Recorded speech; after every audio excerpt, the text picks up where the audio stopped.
Tappa, tappa, tappa. Cool. So yeah. Let's talk about Hitch, baby. Let's talk about you and me. Yeah. Yeah, so he's Welcome like, everybody. Sorry to interrupt there, Mitch. Welcome everybody. We had a 2-second start, which was that I was watching some Hitch just a second ago, and Mitch hasn't watched any Hitch. Poet didn't know it. And yeah, so just to fill you in, so please kick you off. Yeah. Kick it off for us. Tell me, because I know he's sort of like I see him as like another Dawkins type character, right? That sort of is. Interesting point I actually read from one of his detractors, but which is a good point nonetheless. He straddles that gap between your old school lefty, godless commie, you know what I mean, that standard atheist, communist thing that, you know what I mean, tends to happen, and the Trotskyists who are primarily, almost all, I believe, to my understanding, all atheists. So he's got that whole hard left thing when he's young, and then he mellows heaps and basically stops the party line stuff and becomes just like what's now seen as one of these new atheists. But he's been doing it since like the mid-90s, you know, like 10 years before even the God Delusion or any of that other stuff. And so it's yeah, man, he he makes sense on a variety of issues. Like, man, okay, he used to write for Vanity Fair for years and years, and so he has covered a lot of ground. He's loquacious, as in, like, man, one thing, if you're listening to him, you can often pick up what he's got to say based on his extremely, you know, playful or hateful or whatever tone he has. But when you're reading him, man, you have to look up words. I am no dullard when it comes to reading, but you have to go, no. This word, it's such a trim, taut sentence. There aren't enough other words supporting it to give you any context. If you don't get that fucking word, you don't get that whole sentence or paragraph. And you best get into it, because otherwise you missed it. And the point will be well worth going and looking up. You know what I mean? It's like that little, but it's tiring to read him. So a lot of his books are quite short. Like, there's the Life and Crimes of William Jefferson Clinton, which is Bill Clinton, the former president. Yeah. Where he just tears the fuck. I only skimmed it, man. I wasn't that interested in reading 180, I think, 140 pages of Clinton hate. And it's all true, to my understanding. Fuck, man, but if it is all true, I don't know how this guy got in the White House. Like, I don't know how someone didn't just blackmail him and go, no, I'll tell everyone what I know about this. What do you mean? What's the... Oh, dude, just the embezzling, the standover tactics, like all through the student politics at Harvard, I believe they went to. Might be wrong on that. Like, all through the governor of Arkansas stuff, like, because he was in politics for years and years and years, in state politics. And all of that, man, apparently there were bribes and there were like land grabs, and so like, where's the road going to go through town? You know what I mean? And only the government's supposed to know, because if you tell either of the people who own the two possible pieces of land, they can, or if you tell anyone, they can go and buy that land for what might be an absurdly high price today, but in 6 weeks when the announcement's made, that was peanuts. You know what I mean? So as farmland, it might be worth 500 grand. So to buy someone's farm, you might have to pay 2 million. But now the government needs it. You know what I mean? Or now you can lease it back to someone or do some tricky arrangement with it. It's in demand. Suddenly the price goes up, which is what happened in Port Melbourne. Like Port Melbourne. You know how they're doing the whole new CBD thing? And they announced, just told everyone where the train stations were going to be and shit. Like, it's not, I don't think it's going to happen now, because the Melbourne Metro is happening instead. Yeah, new shops popping up, and like near the wheel, right? The big star. No. There's all that. There's Docklands. Docklands, yeah. Right? But then down the other side of Docklands, so like to do it for the nice camera here. It's the wrong way. That's gonna blow my head. So you're talking about up here with the wheels here, and then there's like Pier 14 and Pier 9 stick out there, and then there's the next sort of set of Docklands that goes all the way along and then back around the river. Okay. And yeah, so It was, what the fuck were we talking about? River. God. Good start. Well, you have to think about what it was. I'll cut this out of the podcast. Hey! And I'm going to get a drink. You want a drink? You said a drink. I got mixed berry juice shit. Fuck it, why not? Yeah, hit me up. Actually, no, I'll be right. Yeah, I'm good. No stress. What were we talking about, dude? Yeah, what they were doing, like what Clinton was a part of. You said they were doing that again in Port Melbourne. Oh yeah, just the stupidity of the way they did it. I don't know if it was as deliberate or as certainly wasn't as underhanded. But hang on a sec, I'll come in and continue that.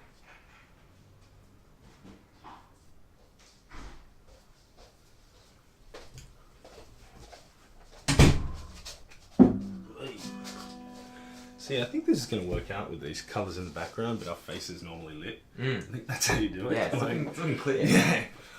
So, we're back. We were talking about Bill Clinton and how he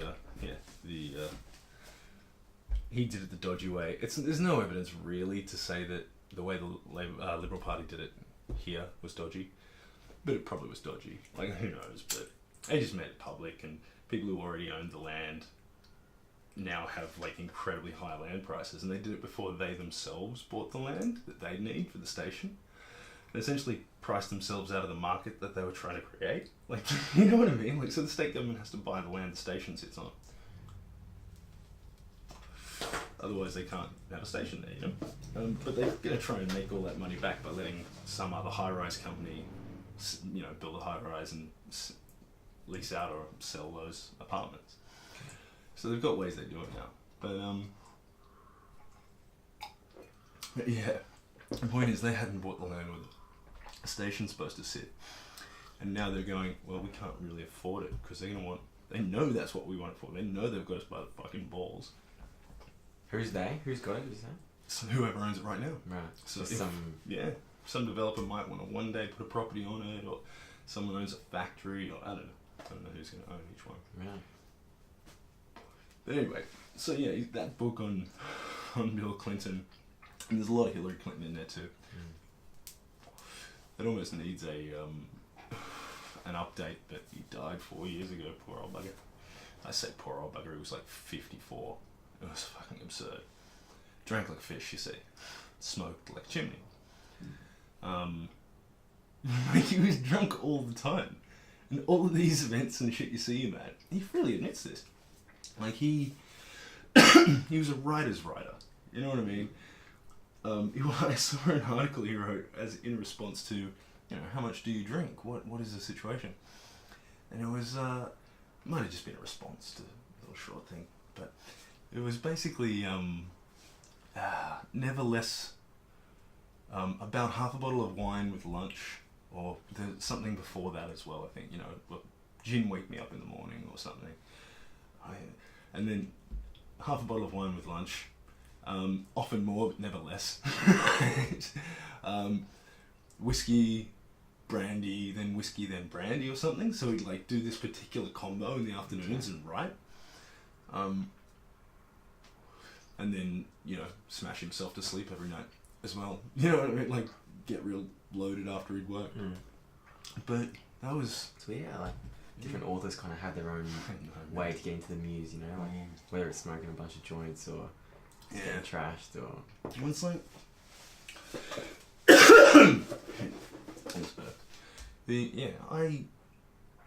I really think that finding what does that for you, you can find a few of them as well. Like, if I've been smoking, if I start to drink, I'm done. I am done. I can talk, and that is it. Like, once this is done, there's no uploading tonight. No chance. I'll sit and maybe read some YouTube. You know, You know, that's exactly how I'll be. You know, just consume something till I fall asleep. But yeah, either sends me in very different directions as well. Like, if I'm just doing alcohol, I start banging keyboards and like get actually quite angry on Facebook, and but good angry. Like people don't see it as good angry.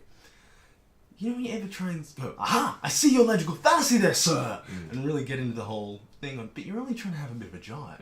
You're only trying to engage them. I remember seeing you had like a debate with some people on Facebook about, what was it? It was about that campaign poster thing about consent or something. And like the way you argued was sort of, being really clear with how their point was incorrect and how you were just kind of going back and forth, but the other people tend to get quite defensive about it, like feeling that you're attacking them or something. Yeah, and it's two totally different things. Like if I'm wrong about something, convince me. I used to be a moon denier, like a moon landing skeptic. Like, because I was like, yeah, okay, those photos, they don't look right.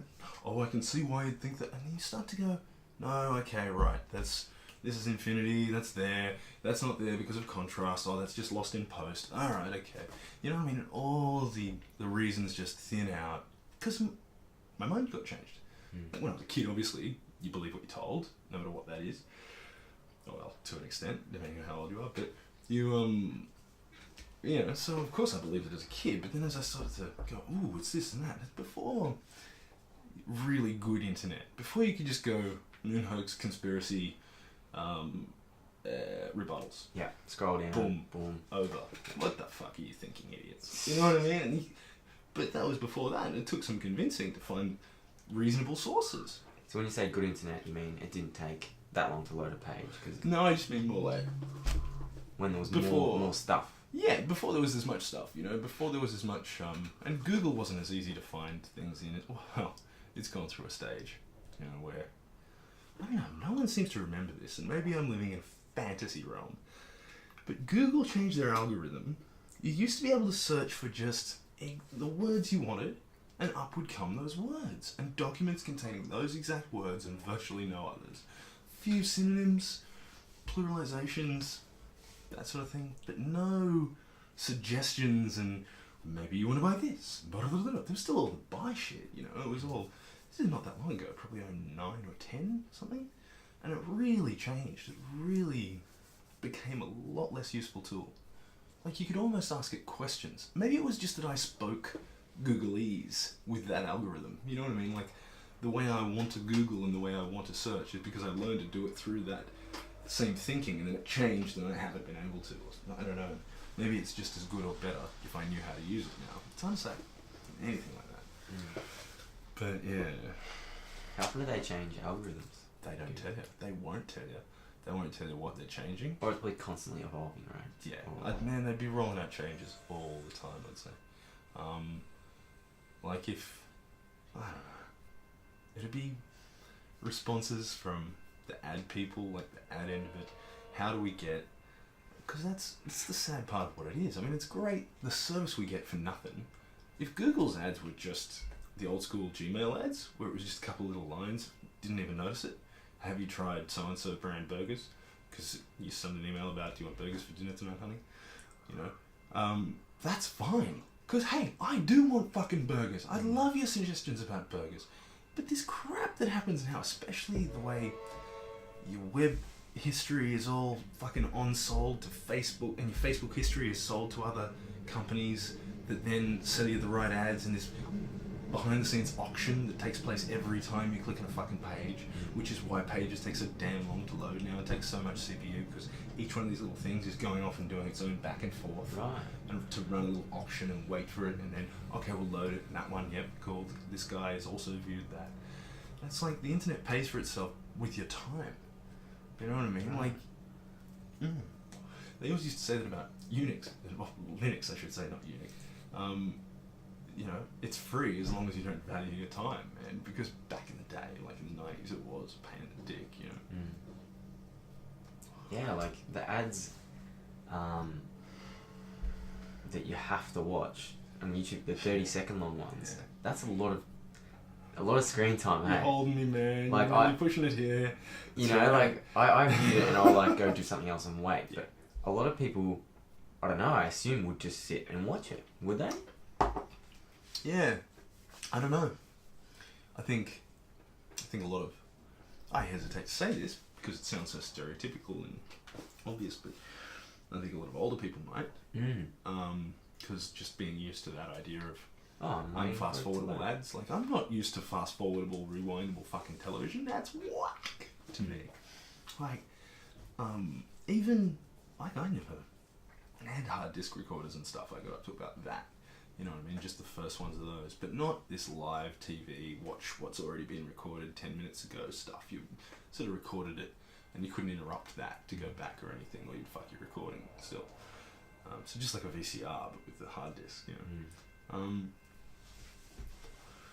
So yeah, there was a lot of time in my 20s where I didn't have a telly in my house. I was living in Bohemian North Melbourne with a bunch of fucking penniless luthiers and like jugglers and fucking, one chick was a dental nurse. Okay. You know, but just random dudes that never really, you know what I mean? That was never on the cards. Yeah. How did we get to this? Yeah, there's no TV, like oh right, of course, shit. Ads. So yeah, and I spent a lot of time just certainly not watching sort of free-to-air telly, having DVDs and stuff, and watching the same fucking DVDs heaps of times. But yeah, even now, like a big TV monitor doesn't captivate me any more than a small TV monitor. But if the telly is on, they know how to use these fucking pixels. Jesus, you know what I mean? Like you get drawn into fucking those home reno shows and MasterChef and fuck. Like, man, I'm not into this. Like, I go to Talia's parents' place, and like, they'll just have the telly on. You just sort of, what's happening now? They're gonna draw me along for another ad. What's this fucking ad for? They're all new to me. Yeah. Like, totally novel. Each show, each person. I don't know what any of these chicks are, and what's that dude in some band? You know what I mean? I just haven't. I don't know. Like, I know a lot of bands, of course.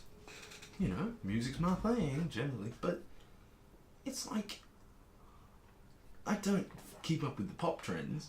I don't know who the new Neighbours stars. They still even do that? They make Neighbours kids stars? I think so.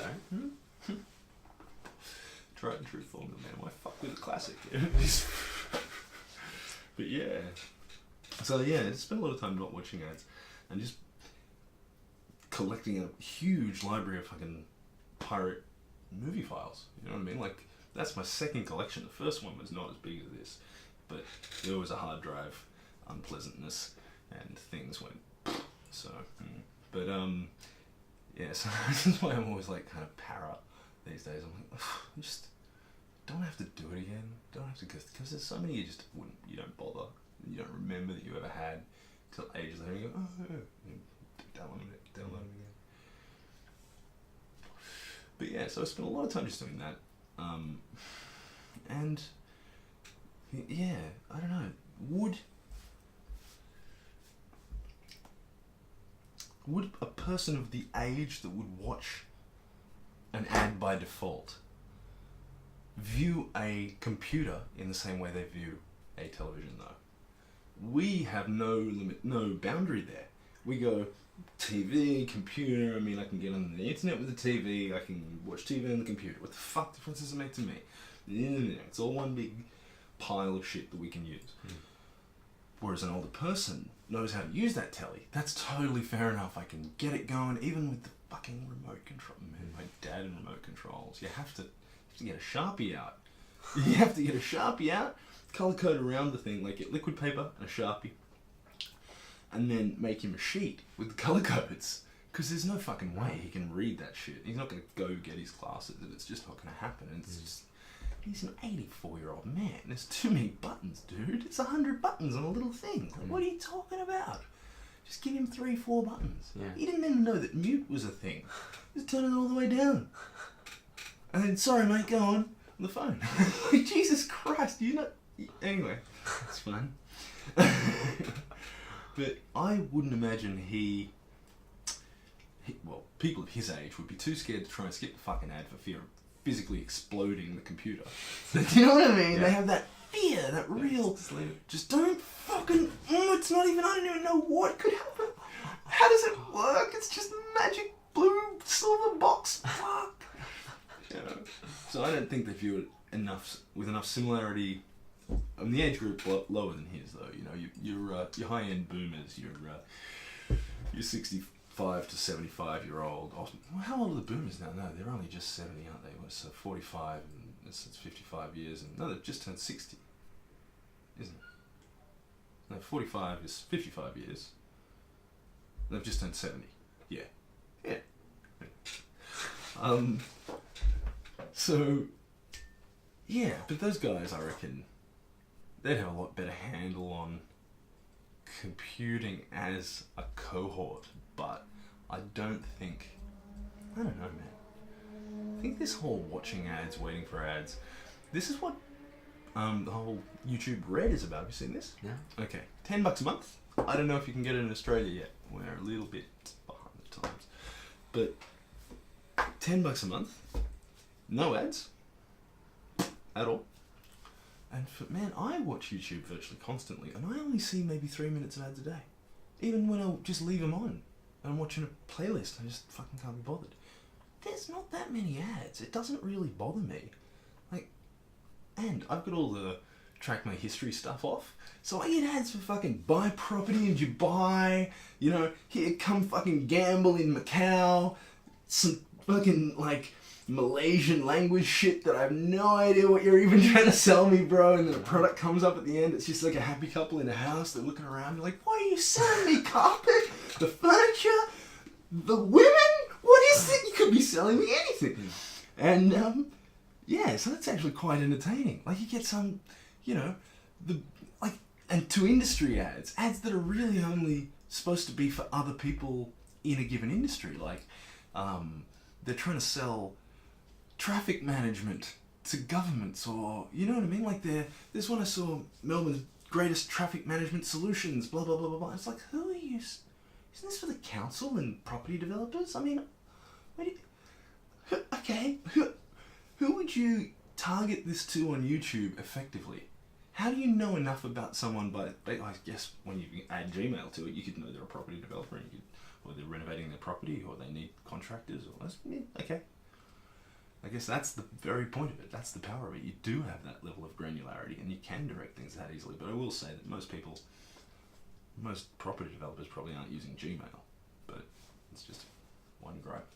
There's one kink in their system. I'm sure they have other ways to find out, just with search histories and shit. And your IP address and what that's registered to. You know what I mean? It's basic shit like that we don't even think about. It's like, oh, it's registered to blah blah blah Development and Holding Corporation, Melbourne. Ah, wonder what you do. So anytime that IP address comes up, we'll sell them some of the shit that they use, because we've got ads for that. Got ads for everything. So yeah, I actually don't know if I would pay $10, because I already do it's only $14 a month between all of us, or whatever it is, or 20. It's only what, $2 or $3 a month each for Netflix. It's like, damn, man. When I get through that, let's talk about it. It's like, fuck. Just a never-ending wall of new content. It's hard to really...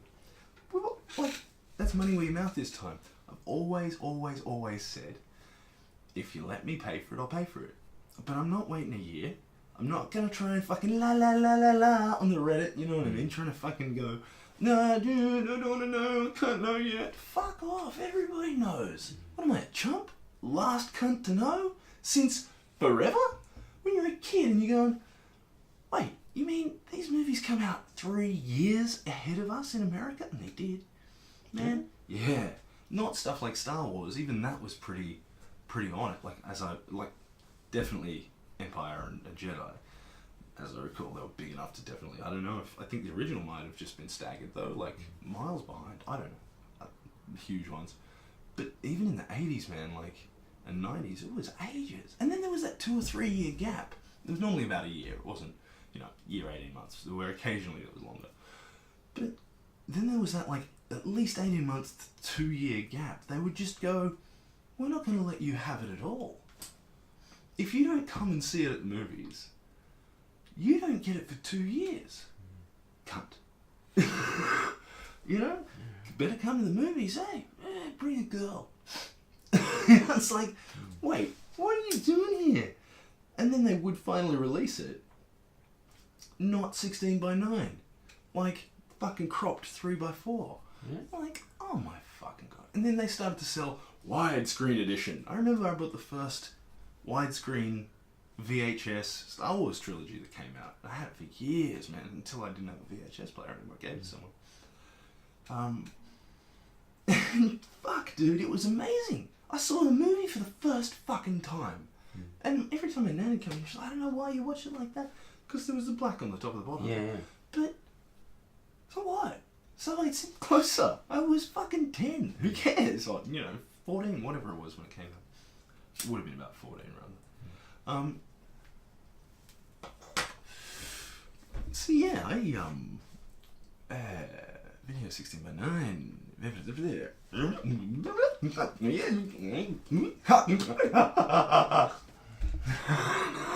I'm gonna play that forward and backwards and see how it goes. Nothing, I just made noise. Who knows? I might have said worship Satan or something. I hope I did. Probably. God, if it's got that in it, please. Yes. Yeah, what were we saying? Star Wars. Yeah, you could have waited. Movies coming The out. waiting, fuck you. I know, man, it's like a week or some shit. 2 weeks. I think it's exactly 2 weeks. Yeah. Fuck, more Star Wars. Dude! I was this keyed up for Phantom Menace that I did. Don't fucking do this to me again. Fucking JJ fucking Abrams. I will find you. No, I'm joking around, JJ. I never even finished Lost. You lost me.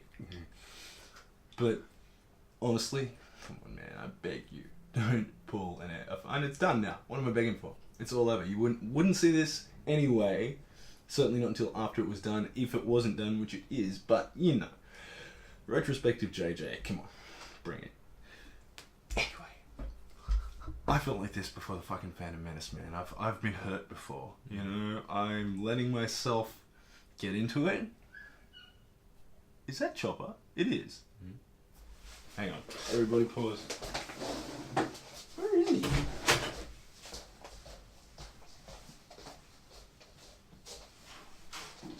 Look down, you big stupid.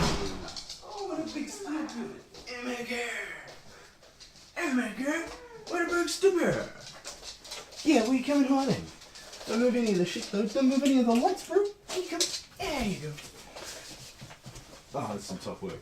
That was a dog break, everybody. We just had to go find the dog because he was crying. I had a joke to myself about what Arnold Schwarzenegger would sound like speaking Arabic today. Because it's already that. Anyway. And then I realised there is actually a scene in True Lies where he does speak Arabic. Oh, really? Yeah. Does it sound? Not as good as I thought it would when I remembered the line. It was like really disappointing. I was just like, oh, yeah, I guess that's not. I couldn't remember that. So pretty good flick. But yeah, Star Wars. Anyway, we might get back to Star Wars, but the whole idea of they then made you wait for ages and ages and ages before you could ever see the movie again. And so it's I don't know. Finally, you can pay for it essentially when it comes out in America. You can get the shows. We're watching the same shows as everybody else. Finally, not the last to know, and it's awesome. So I'm happy to pay a bit for it, but it's not the same thing as not having to wait 5 seconds and press skip most of the time. You know what I mean? Not the same level of aggravation. Not the same level of deep frustration. So yeah, probably not going to do that.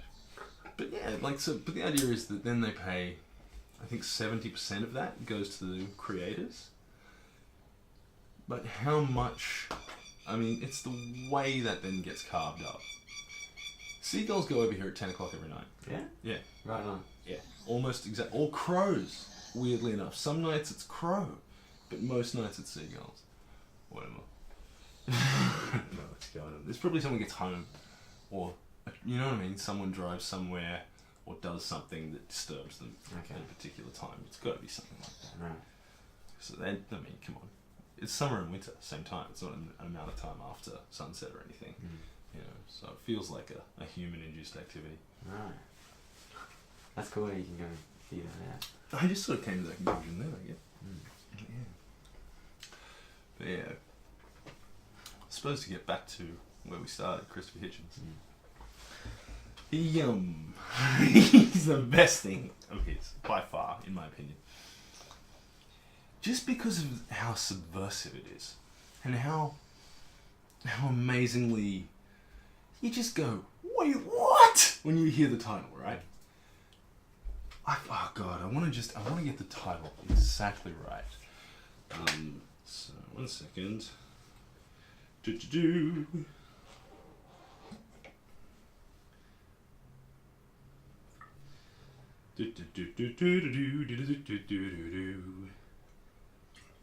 What's it called? The Missionary Position. Mother Teresa in Theory and Practice. He's a takedown of Mother Teresa. Because you don't know who Mother Teresa was, dude. We're sold this image of this beautiful woman who comes and organizes this charity for the poor, who comes to serve the poor, who comes to take the poor out of poverty, to educate the poor, to bring healthcare is her main thing, that hospital in Calcutta. It was not a hospital. It was a place for sick people to go and suffer because suffering brings us closer to God. It is a ghoulish chamber of horrors, man. And the way it's told that she's was a beautiful, blissful person who helped is a Catholic whitewashing. It is the most fucked thing. Like, and this is why, okay, you first hear the title and you go, wait, what? That's, how could you? And then he actually goes into depth about the parts of the Bible that then go on, that she took literally. That the meek shall inherit the earth, and the poor and the suffering and the blah blah blah. I don't remember it. I don't have it's ages since I've read it, but it's all in there. She rolled with it to these absurd conclusions, and people with would just die of dysentery. And these doctors weren't doctors at all. They weren't giving them anything. In some cases, they weren't even giving them water, or the water they were giving them was just so putrid that was often part of what gave them the fucking dysentery that killed them. They were sick from something else when they arrived, but they died of fucking dysentery because the hygiene was so bad that one person with dysentery had spread through the whole fucking place. And it's as bad as that now. This is still happening. This is the most bizarre whitewashing that I've ever heard of. And it's, you say Mother Teresa, even now, even she's not alive, who gives a fuck? You know what I mean? Everyone's a top bloke for a while after they're dead, but, God, dude, look at the facts, but we can't. Nobody dares speak out against her. She's Mother Teresa, for fuck's sake. But he did. He fucking dared to speak out against her. And he just ripped her a shred hole, man. And not just that, I believe in the billions of dollars, but it may only have been in the hundreds of millions of dollars in charity has gone through that place to untold places. He looked at the books of the fucking place as well, and money just goes missing. We don't really know where, but there's no money for them. Not even is there no money for doctors. That's not the point of it. The point of it is suffering. The point of it is like, you know that, what's it called? Opus Dei. I only know what I read when I read the Da Vinci Code with everyone else. When everyone else read the Da Vinci Code, so did I. Because you couldn't sit, this is before iPads and Kindles and shit. You couldn't sit on a train without Da Vinci Code. Da Vinci Code. Angels and demons. Down, round, down, round, down, round, down, round, down, down, down. You're like, fine, read it! Like, fuck, what am I missing? And I tell you, it was a page turner, but I don't know if you read it. Nah. Don't put yourself through it. Yeah. If you go on a long bus trip, only take one book, okay. Don't take it to a desert island though. Oh, you'd make a shiv out of the pages and just fucking kill it. Like that's what you do with it after the 10th read. You're like, nah, not again, man. I've got to read something, but I can't read it again. Not like, God, even the Bible would be alright. Nah, you couldn't take them to a desert island. Imagine what would happen. Oh, God. Anyway. Yeah, so I'm reading this, so I don't know very much about Opus Dei, but the way it's presented in the book is that they practice a thing where it's like flagellation. It's like a broader term than that. Flagellation is one example. Like self-flagellation. Yeah. Because you have to suffer for your sins. You have to, you know what I mean? You go through a repentance process. Nice cheap words are fantastic. But, you know, the God of the Bible wants his pound of flesh. He's fucking not a nice bloke, you know. And I say that because he's the God of the Old Testament as well, of course. And Shylock, you know, what is that? That's the character quote. Okay. That's Merchant of Venice, Shakespeare. Okay. That's where the pound of flesh comes from, because he actually physically wants a pound of flesh, because he's a quote-unquote filthy Jew. You know what I mean? So that was the... Anyway. Okay. That's fine. That was a quote, people. That was a quote, you know, so no comments. Anyway, so yeah, Hitchens, and he has another gear, is the way Sam Harris puts it. He has a moral indignation and outrage button, you know. He is fucking upset, you know what I mean? Like, and what he had to say about free speech, man. Like, it doesn't pull any punches. He starts the speech, gets up in front of fucking however many 100 people, and yells fire 3 times into the microphone. This is the start of his speech on free speech. Right. Because that's the classic example. And I forget who it was. Who, when, like, it was, I believe, a Supreme Court justice in the US, was trying to explore, let me just close this without reversing the truck. It was trying to explore the limits of the US First Amendment, or being asked to explore. Anyway, it was something along the lines of, obviously, yelling fire in a crowded movie theatre, or in a crowded theatre, I believe it was a theatre at the time. Would not be protected under free speech. And so that's the classic, everyone gets you when you say to them, no, free speech is a right. It's what we've... So, explain, when he did call out fire, like at this presentation, yeah. What were the crowd doing? How were they reacting? They understood immediately, because they get, you know what I mean? Okay. It was quite an academic crowd, I think. Right. They certainly didn't take it to mean fire, and that was his exact point of using it, is that sometimes you can yell fire in a crowded room and have it be free speech. And it is sometimes, that is not a rule, that is not a line. Every time you approach these lines, you find another case that gets you closer to you know what I mean, that goes, oh, maybe the line's a little bit further, oh, maybe the line's a little bit further. Unless you're prepared to accept some serious baggage and send the line all the way back over here.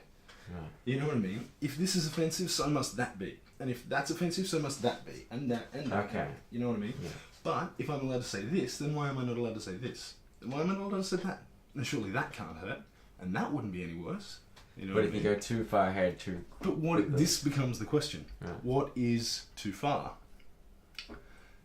Because in the Muslim world, too far is saying there is no Prophet Muhammad was not the messenger of God. That is enough to get you fucking a blasphemy trial in Saudi Arabia. Don't say that in Riyadh. You know what I mean? And that's blasphemy. But that I have the right to say that here, currently. I think a lot of these laws haven't been tested yet at this point.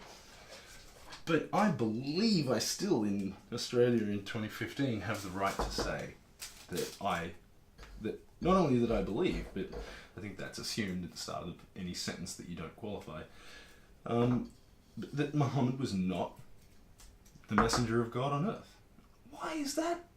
Where do we live that, you know what I mean, that there's even a question of whether or not people would be allowed to say such a thing?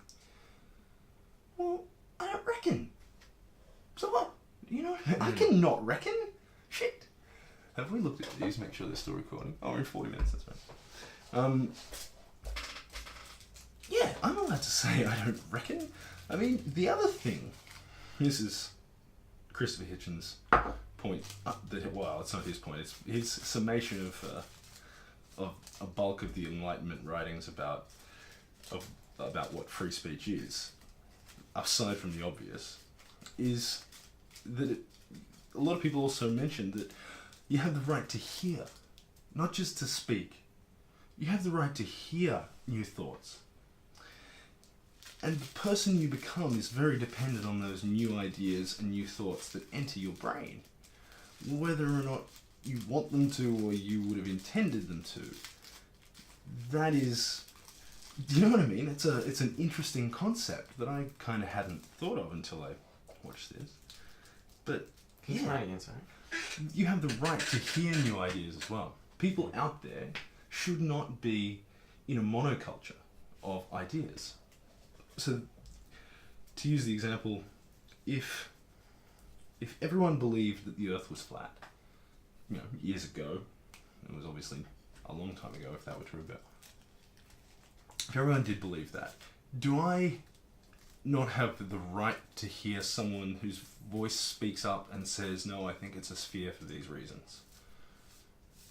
I think I have the right to hear that as much as he has the right to say it. Just because you don't want me to know that, don't want me to think about it, it's not up to you to decide what I'm allowed to hear and think about. It's not up to you to decide what enters my brain, right? Any more than it is up to you to decide what leaves his mouth. But that's obvious. That's the end of free speech. We always talk about. Can he decide what leaves his or my mouth? Not can he decide what enters my thought processes, which may be very beneficial to me. You know what I mean? I have to have a, mimetic immune system, if you like, in order to weed out bad ideas. But that's a talk for another day, I guess. But the idea that you can somehow say, no, we're not going to be pushing those ideas in that direction today. Not for you. No. You can't. Don't. Shut up. Shut up. He doesn't need to hear this. To adults? Fuck off, man. We have the internet now. You know what I mean? We have the dark web now. You can't stop ideas like once you could.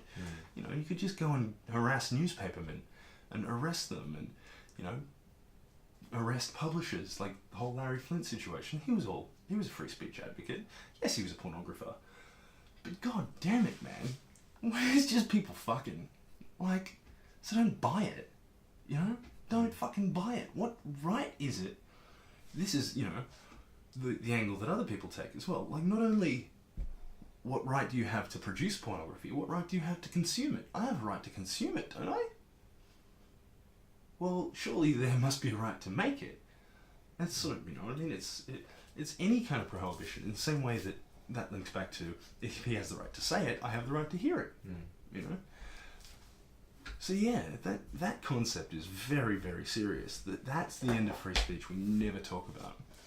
That you don't have the right to determine what the next generation of thoughts are in everyone. Fuck off. That's absurdity. So yeah, I mean, even stuff like Holocaust denial, which is his next point as well in this whole thing. How can you... You're free to deny the Holocaust. Of course you should be able to be free. But of course it happened. We have evidence that it happened. I'm not going to deny the Holocaust because I'm a thinking, rational human being. But I think it would be a beautiful signal. Imagine you were allowed to... If someone walked down the street telling you that the Holocaust didn't happen, great, a crazy person. See, kids, this is a crazy person. Now, if you ever see anyone saying such ridiculous nonsense again, because I'll show you the evidence that it did happen when we get home, if you like, kids. If you ever see someone saying this kind of crap, this is how you know you have a crazy person. Okay, come on, let's go before he gets any crazier. Let him say it. If a bunch of right-wing nuts want to believe that, what the fuck? What if we found new evidence that said something, and this is just hypothetical because I'm not sure how this condition could be met. Let's say it happening caused something worse not to happen. Through whatever means. Let's just hypothetical argument. And we found evidence that that was the case. That through whatever means, if you did stop the Holocaust, something worse would have happened. And that we're actually denying a worse Holocaust by, you know what I mean, in a sense, where I don't know. That's kind of a nonsense line of argument. Keep going. Yeah, I don't know. Do you know what I'm trying to say? So, like, even denying that it was a bad thing is a crime. Do you know what I mean? Like, if you found evidence to say that, well, it either had to happen to prevent something worse, which is it's kind of a weak moral argument. So let's go one stronger and say, well,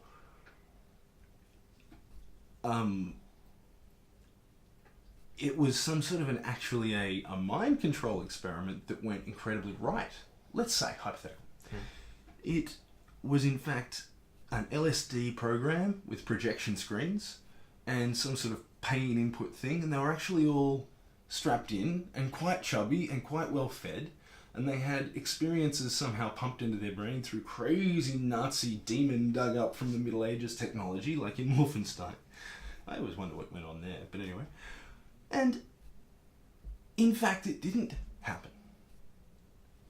Right? What if the Holocaust, this is, in this instance, we found evidence to say, no, it was actually just tricks of photography, and these people, they experienced that, but no one actually died from it. They were just put into a coma. You know what I mean? And, I don't know, but that still kills them. I don't know. Do you know what I mean? Let's say they lived out the rest of their lives somewhere else, and all the pictures of them being thrown in there, well, that was lies, and they're actually on Madagascar. Or something. Or, you know what I mean? I don't know. They boarded the spaceship to forever, and aliens came down and actually said, yeah, we took them. They didn't die there. We took them off to Never Forever Land. And here's evidence of it. What, are you going to arrest those aliens? Or, do you know what I mean? Or, are you going to arrest me if I find the documents with photographs of what actually was happening? Because I'm denying the Holocaust? Well, in a sense, yes. It's criminal to deny the Holocaust, even if you've got new evidence. And that's absurdity. In this, you know what I mean? Like, we pride ourselves on our Enlightenment thinking, but in so many things we're so reactionary and so backwards. So it's like, I don't know, man, I think you can say what you want. No, also, I'm from the western suburbs of Sydney, man. If you say what you want to the wrong dudes, you'll get your face kicked off. You won't walk out of there. Man, I was in a nasty thing once with, I think, 5 guys. They all were in one car, so it must have been only 5. Me and one other guy who thought he was Mr. Kung Fu fucking Master, right? He thought, I'm Karate Man. I've been on inside. You know, like Bruce. Anyway, he just started eyeing these dudes at the service station. We'd had like 2 drinks at home.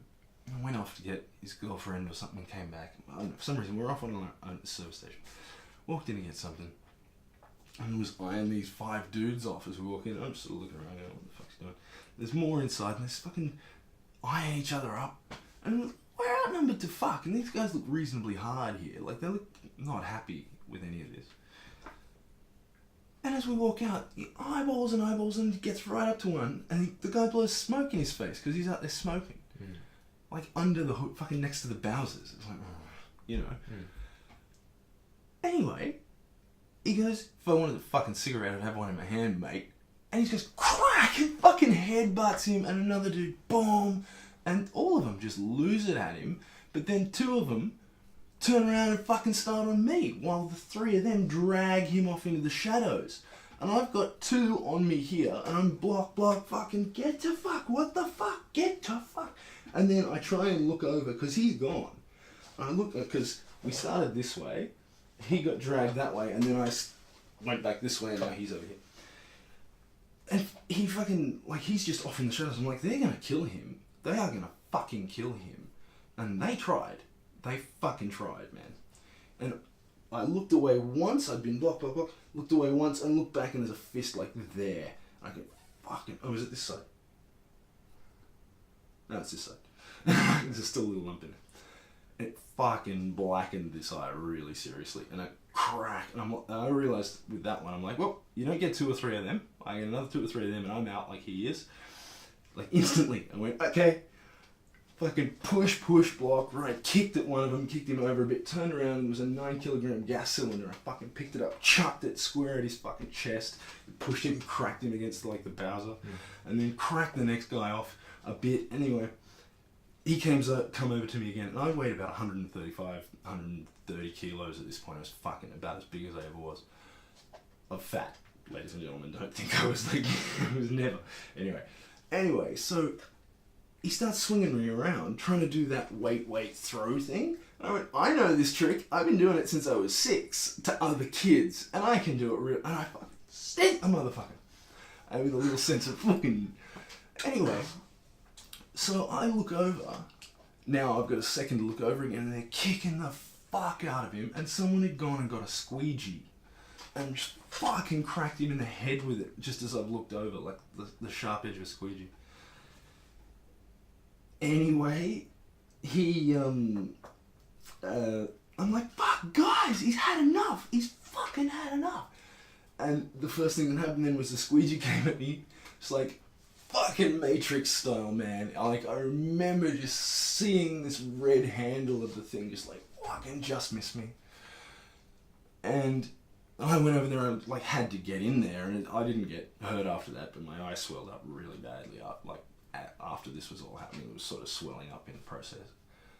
And fuck, dude, like, only the other two guys, I think I hurt the one with the gas cylinder enough, because the one that I threw went over to him, not to get me. So I think I must have got him a bit, because I didn't see him again. And yeah, and then for some reason they all called them over. I'm like, fucking gotta get out of here. And I fucking they got out of there. And that was, he lost both of his front teeth and 2 of his bottom teeth on the side. He had fucking a plate in his skull. He had fucking like 28 stitches in his head there, and like another one they got him a couple of times with a squeegee. And he was fucked up for a while, and mentally fucked up. And he changed his tune. He never got his ass kicked as a kid by a bigger kid, and never shut up as a kid. Do you know what I mean? And if you're not careful and you that's fine. That's fine. You don't get in a fight, That's awesome. That's better. But if you're going to get in a fight, I think, as an adult, you need to know when to stop and how to go and how to apologise profusely. If you know what I mean? Or how not to get in the fucking fight, better yet. And he never learned that. And then he got he thought he was Mr. Tough Guy Karate Man, and thought he could take on 5 guys without even coming up with a plan with me or anything first. I didn't want to take on anybody, like, fucking idiot. But anyway, he, I'm gonna make sure this is still recording. Oh, it stopped. It's a good story though. Okay, let's, yeah, we got it on audio though. So, we can continue with just the face doing this. I'll record a bit for it. That's fine. That's fucking intense, man. So, do you want to hit record twice on that? So just, okay, and then record. Yeah. How old are you then? 21, remember? Yeah, he changed totally, dude. He just started he started to let his girlfriend even call the shots. Like, he just lost everything. He just didn't know about how to confront people, anything. It was weird. Yeah. Anyway. Do you still, hear from him? Never. I actually, he asked me to roll him a joint once. I was in Sydney after I moved down here. It was just up there. Within the year of moving down here, I was up there quite a lot, catching up with friends and stuff. And I was staying on the couch for a night, and he said, oh yeah, good, would you mind? I'm like, yeah, I'm staying at his house, I've got the drugs in front of me, and I'm rolling for myself at the time, he just asked me if he could have a puff. I'm not going to say no to him. Like, no, why don't I tell him, yeah, I'm only going to stay if I can fuck your missus as well. Like, what? That's insane. It's like, of course you can have some. Anyway, she found out about it, hit the fucking roof, and we'd been mates. She was mates with my first wife, and mates all through high school since like year 8. And it was a deal breaker for her that I gave her boyfriend pot. Even though her brother smoked, and I'm pretty sure her dad smoked as well. She broke it off with me. And they went hardcore Christian not long after that, because I looked him up on Facebook and went, oh, get fucked, Hillsong, fuck. Right. Well, they were sort of spiraling down that path in a sense. He was lost as fuck. I mean, after that beating, it was savage as fuck, man. He was in hospital a few days and really fucking,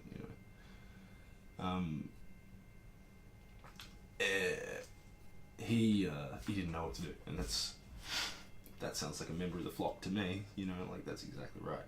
Lost as fuck. Well, this might give you something. Well, it's bigger than me. Oh, I'm weak. This must be strong. I want to be strong. Hey, I'm part of it. Hey. God. But yeah, I get it. I understand. So that kind of situation. I don't know. I don't know. One of those things, though, it's no great loss. They were her friends, not my friends. Never.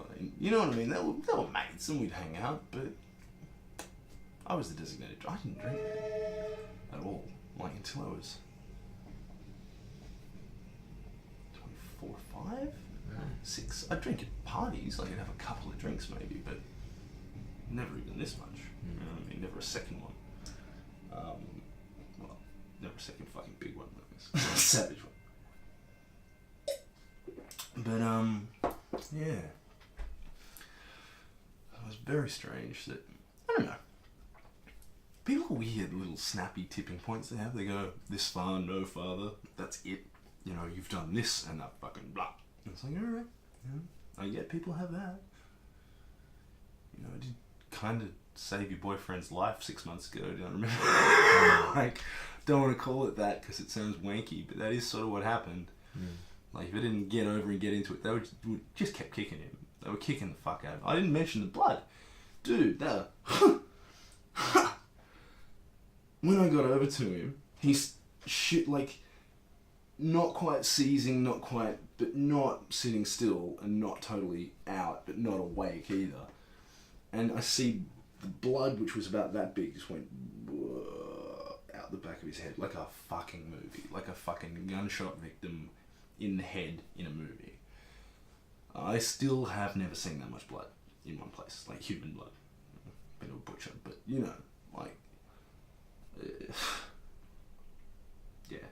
just pooled, and just like, yeah.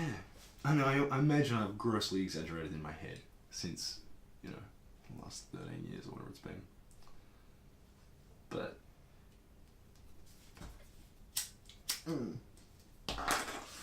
What are you gonna do, man? Sometimes, as I've said to you this before, I think, if you're gonna be a lad about town a little bit, and you think you might ever get into a bit of a fisticuffs, it's probably not a bad idea to have had it early on, because some people just can't do it out of the box either. Some people can do it really well out of the box. This whole Brazilian Jiu-Jitsu thing, apparently, when it comes to, I don't know, this dudes who know what they're doing have always been able to kick my ass. Always. You know what I mean?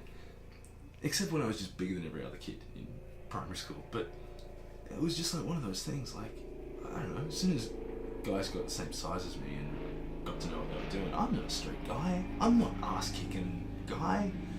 I'm not that guy. You know what I mean? Dudes are huge now. Like, it's not like when you're in primary school, you go, hey, fuck off, idiot, and push them over and they cry. Like, you know what I mean? Like, and you just go, oh, well, now I feel like an asshole. It's like someone goes, hey, fuck you, idiot. And then you're in hospital and fucked. And you're like, whoa. And you're like, I didn't even sort of know what damage human punches could do. Like, but we're the only animal that really has this armor-plated zygomatic major bone here, like the one that goes all the way around here, and he's like this eye socket armor.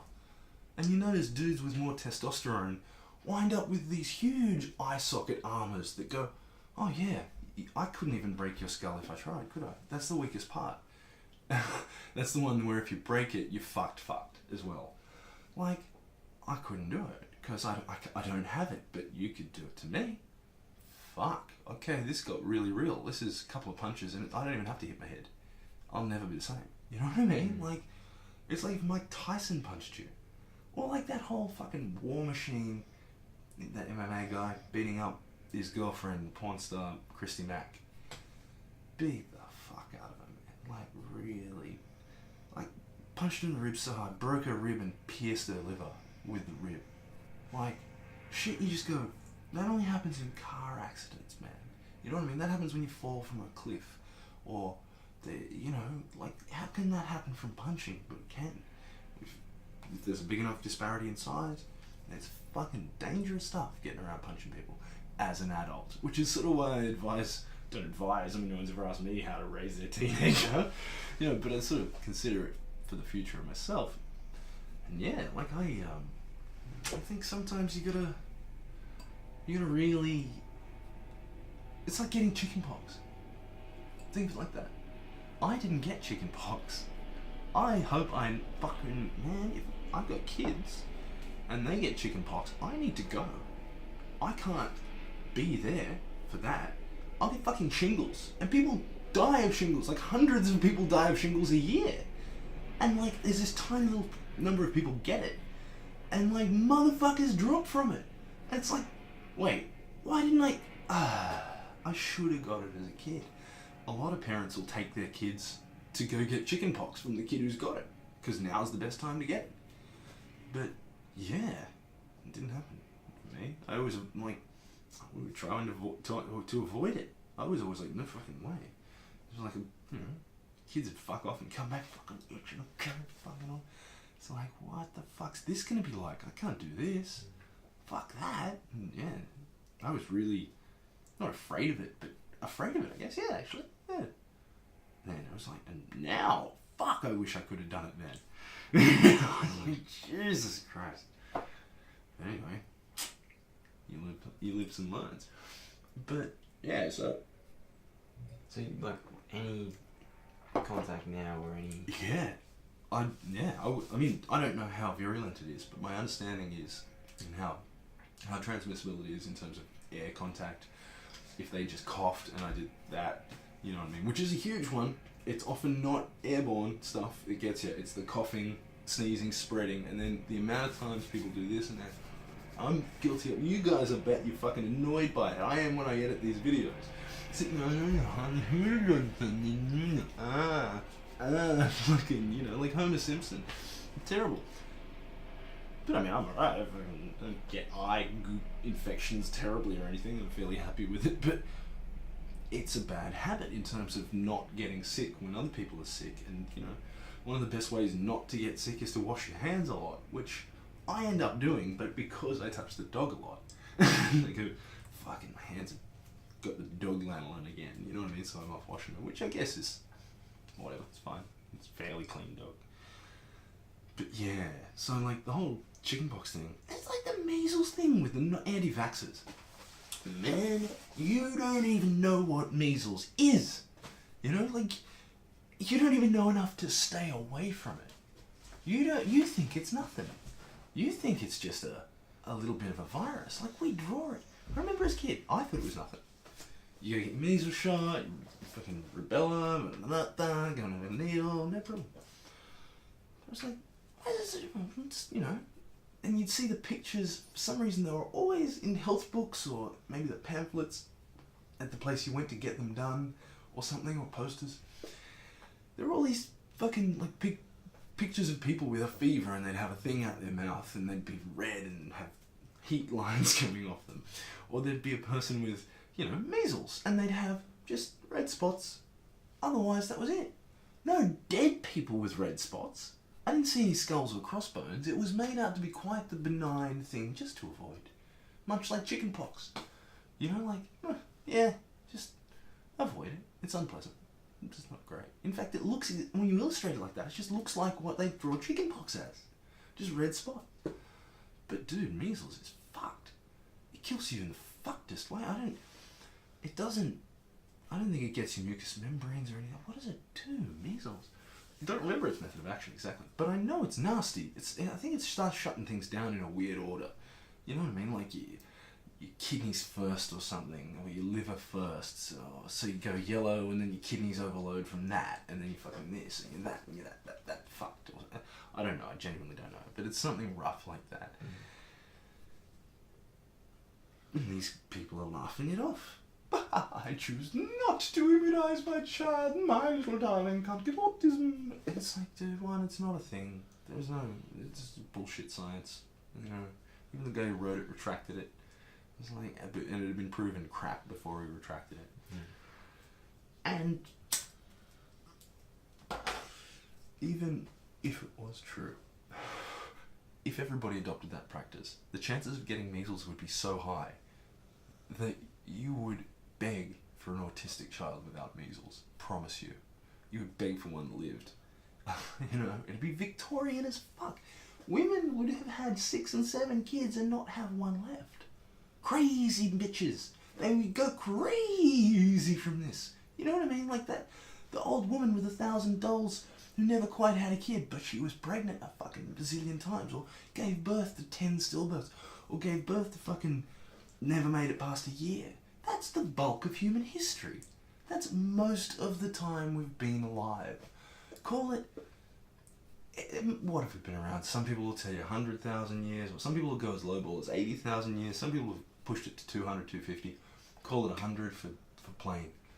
Let's say for, what, 199,900 years, most of the people who've died, I think, have been, certainly I think most of the people who've died has been from mosquitoes over history, but most of the others have been in childbirth, mother or baby. And it's this idea that without medicine and reproductive control for women, that's the outcome. You end up with these terrifying situations where women just keep getting pregnant and keep having babies, many of them who just won't survive from these terrible illnesses that wipe through town again and again. She got sick with this and died, or she got sick with this just enough to lose the baby. Oh, she lost the baby again, lost the baby. You know, oh, the baby, yeah, don't know, got the colic. It's fucked. You know what I mean? Like, they wouldn't name them for 6 months, and depending on the culture, up to 2 years, some of those Papua New Guinean tribes and stuff, because they often just didn't live. And you can't get attached to them if they're not going to live. You end up with those crazy fucking women. And men, I mean, I'm sure, you know what I mean? Only the way the division of labour was set up at the time in Victorian society especially, you know, it was much more of a, the man can't be seen to care as much, I guess, as anything else. But people would be driven mad by that, you know, like, and they seem to want it with open arms. They want these plagues to come back. These are plagues of biblical proportions. This is what we mean when we say plague. It's like, yeah. I don't know. Like, some things we use up and we've used them and they're done. Like antibiotics, we really had a window there where we could have used them wisely, and we chose instead to use them like fuckwits. And we're still doing that. And we'll pay for it later on with our children's blood. But it's true. Ooh. Not children will know, probably most of them. But there are actually some really good advances with highly targeted species of bacteria specific. Of bacterium specific, I should say. Apologies for my improper Latin pluralization. That viruses that will target certain, I think they're viruses, there's some kind of archaea. Anyway, there's some kind of life form that goes after particular viruses, after particular bacteria that wind up they're not broad spectrum at all. You basically swab for what you've got, you identify them, and then you put in a particular thing to kill that particular species. And there's promise being shown there, really good promise, but and they're always going to be, you know, until we have them and they're shown to be working, we've sort of got a real worry, you know. This, you can't garden without gloves on anymore. You can't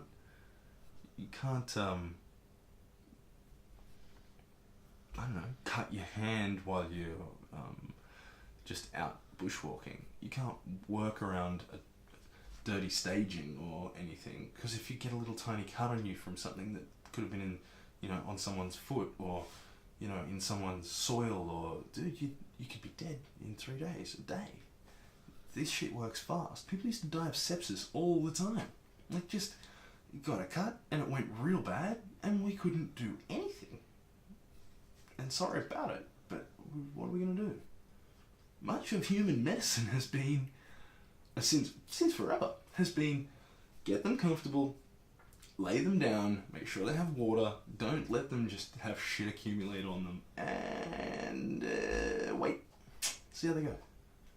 That's hospital, that's first aid, what difference does it make? I mean, just get them somewhere comfortable, keep them wet until they wake up, or don't, and what else can we do? I mean, surgery was, they've been amputating for 5,000 years, so that's only 95,000 years of people living with just, you know, weird limbs falling off in strange ways, half healed, with a bend in it that they've got to carry around, but they can't carry it around, so they sort of just have to either be put to death by everybody or left with some weird ritual or whatever they did that we have no record of. Like, what weird things must we have done before we knew how to make a knife? You know what I mean? Like, when we were just early, even flint's quite sharp, and we would have learnt very quickly how to do amputations, but, you know, the record of it only goes back not long, so I probably am talking shit about the amputations, but there would have been an early set of humans before that technology evolved to understand flint, or things that could think nearly as well as us anyway. I don't necessarily call them humans, but that had those kind of problems, you know, that had rituals and ways of dealing with them, no understanding what they were or how to fix them. You know, it's like, it's a miracle we have hot and cold running water. You just go, oh, this is the tap, fuck, whatever. It's antibiotics, whatever. Yeah, I don't care about cuts. I'm like sick, I'll have some. Give me some. It's like, I don't know. It's miracle stuff, you know? We didn't even know their effects until they're almost, you know, effectless. Until all that's left is their side effects. We didn't even notice their side effects, most of them. Like the effects on the gut biome and stuff like that. Because now we have to give people such high doses for some of these infections. Even the last line antibiotics, like the first one I think was called methicillin, and there have been a few methicillin derivatives, I believe, or there's one or two that are better again. But even those last line antibiotics, they'll have to give people bullshit high doses now to try and get rid of some things. And that's when they start to really see the side effects, you know what I mean? Like liver damage, kidney damage, obviously, but, you know, weight gain. Mysterious fucking weight gain a year or two later after, you know what I mean? It's like, what the fuck is going on? Well, their gut biome changed and they don't absorb nutrients like they used to. So now they crave nutrients all the fuck. Well, that's my conjecture only. But, you know, that kind of thing we're just starting to see. And it's great that it's happening. There's poop transplants. How good are they? Yeah, who knows? It's like, that's thinking. So you've got someone who's quite healthy, who, you know, does wicked hard stools. You know, that was a bit of a Boston thing anyway. And not wicked hard, obviously. You want firm consistency or whatever's good for you, whatever feels good. Yeah, and you basically take a sample of this, and then I believe we're not doing suppositories. I believe you have to do surgery and put it into their upper colon, like their ascending colon. I never remember which side it's on. Is it ascending, transverse, and descending colon? Anyway, could be the other way. Whichever way. The one that goes up, you have to put it at the start, I think. Or maybe they've got to the point where you can do suppositories now. But anyway, and yeah, off it kicks, and you've got yourself a fresh set of awesome helpers in your gut. I mean, their cells outnumber our cells 10 to 1. Like, that's what blows my fucking mind. their cells are tiny. Like, bacterial cells don't have nuclei. They don't have a nuclear membrane. Don't have mitochondria. Don't have do they? No, they don't have mitochondria.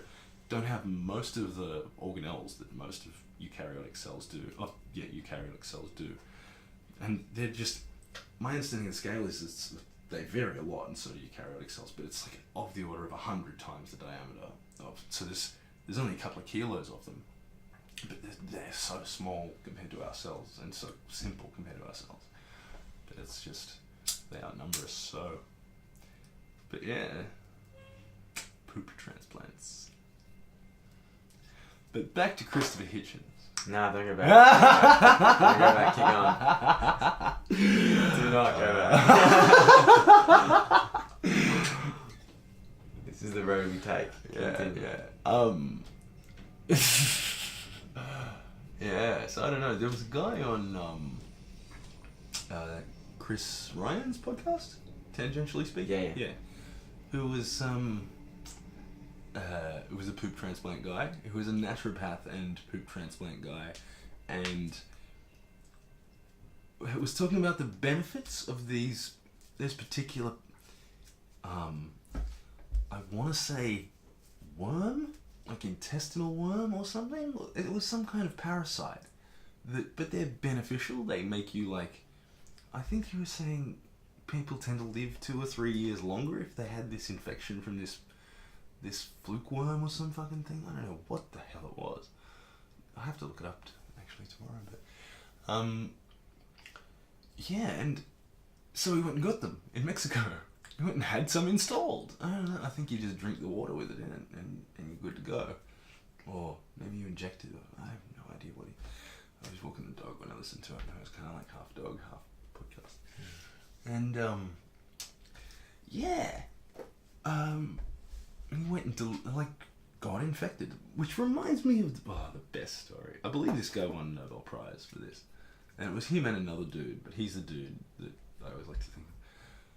He had this sort of hunch that, he was an Australian in South Australia, had a hunch that stomach ulcers weren't caused directly by stress, and that they actually were caused by, only the symptoms were caused and exacerbated by stress because your immune system gets suppressed, and the underlying infection is always there. It's just your body's usually able to fight the symptoms and keep it under control.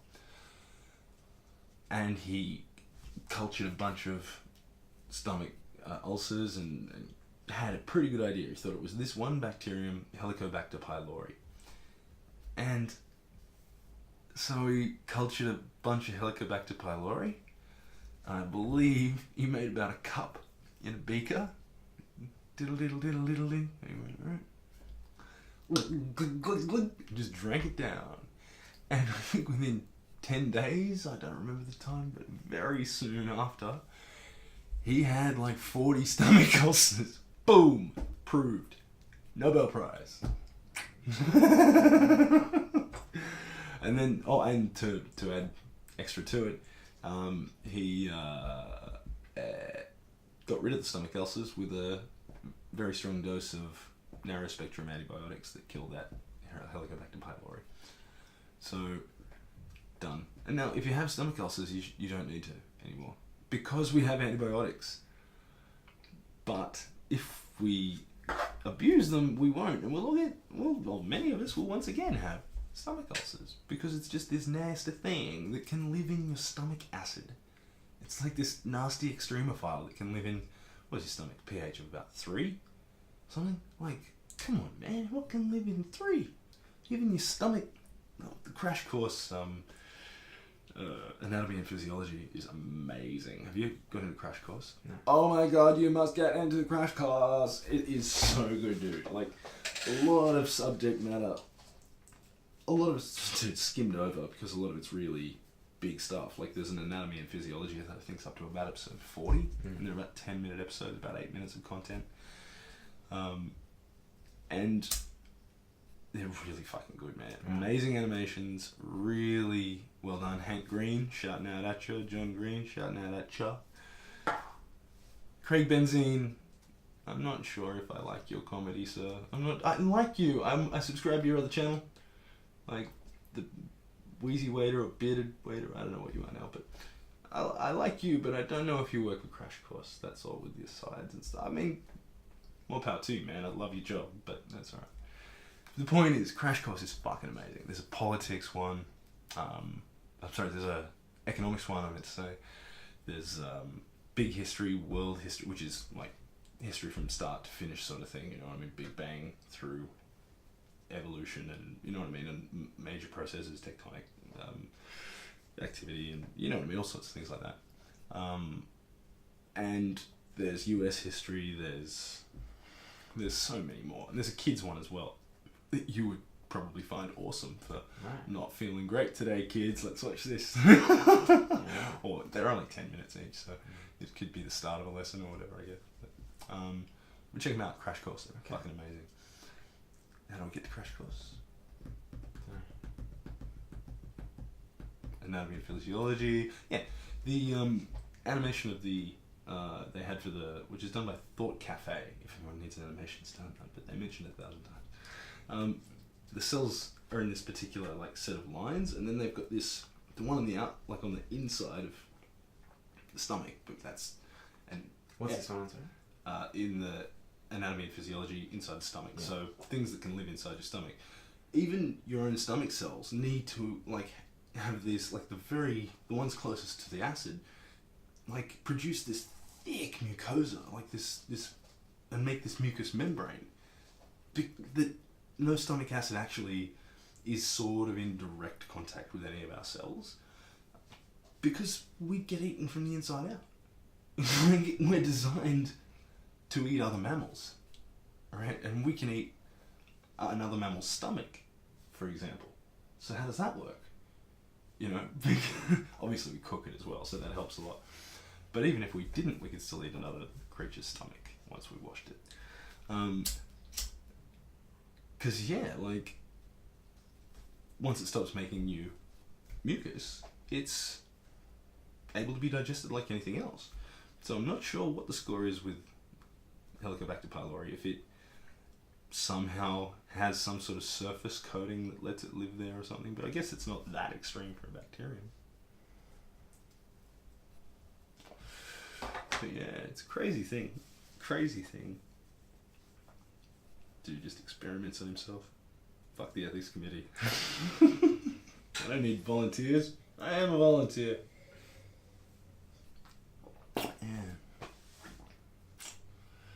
Yeah. But to sum up, go find yourself some Hitch. That's very important stuff. This is another school shooting in America. I haven't even seen where it was. Oh, it wasn't a school shooting, sorry, it was a... God, what was it? The Planned Parenthood thing? Did you see that? That's the one I'm talking about. God. It's out of control. Oh my God. Fair enough. Yeah. Might wrap it up, man. That's good. Yeah, we're good. That's good too. So that's probably an hour and 20 or something. Yeah. I reckon that's good. Cool. Man, that was... Yeah, we covered some ground there. Stuff, man. Hell yeah. But yeah. That's really cool, man. Yeah. What do you think? I liked it. It was just so honest and truthful, like... I don't know. Yeah. It's a shame we missed the video and the fight story. Still. Yeah. Man, I'm just... When you started, you were talking about, like, ideas and, like, Hitchens and these abstract kind of things that are... Yeah. But, like, when you're just talking about yourself, like, I'm just enraptured. Yeah. Because, like, I'm just listening to you talk. Yeah, I guess, yeah. Like, hearing about your life and, like, your...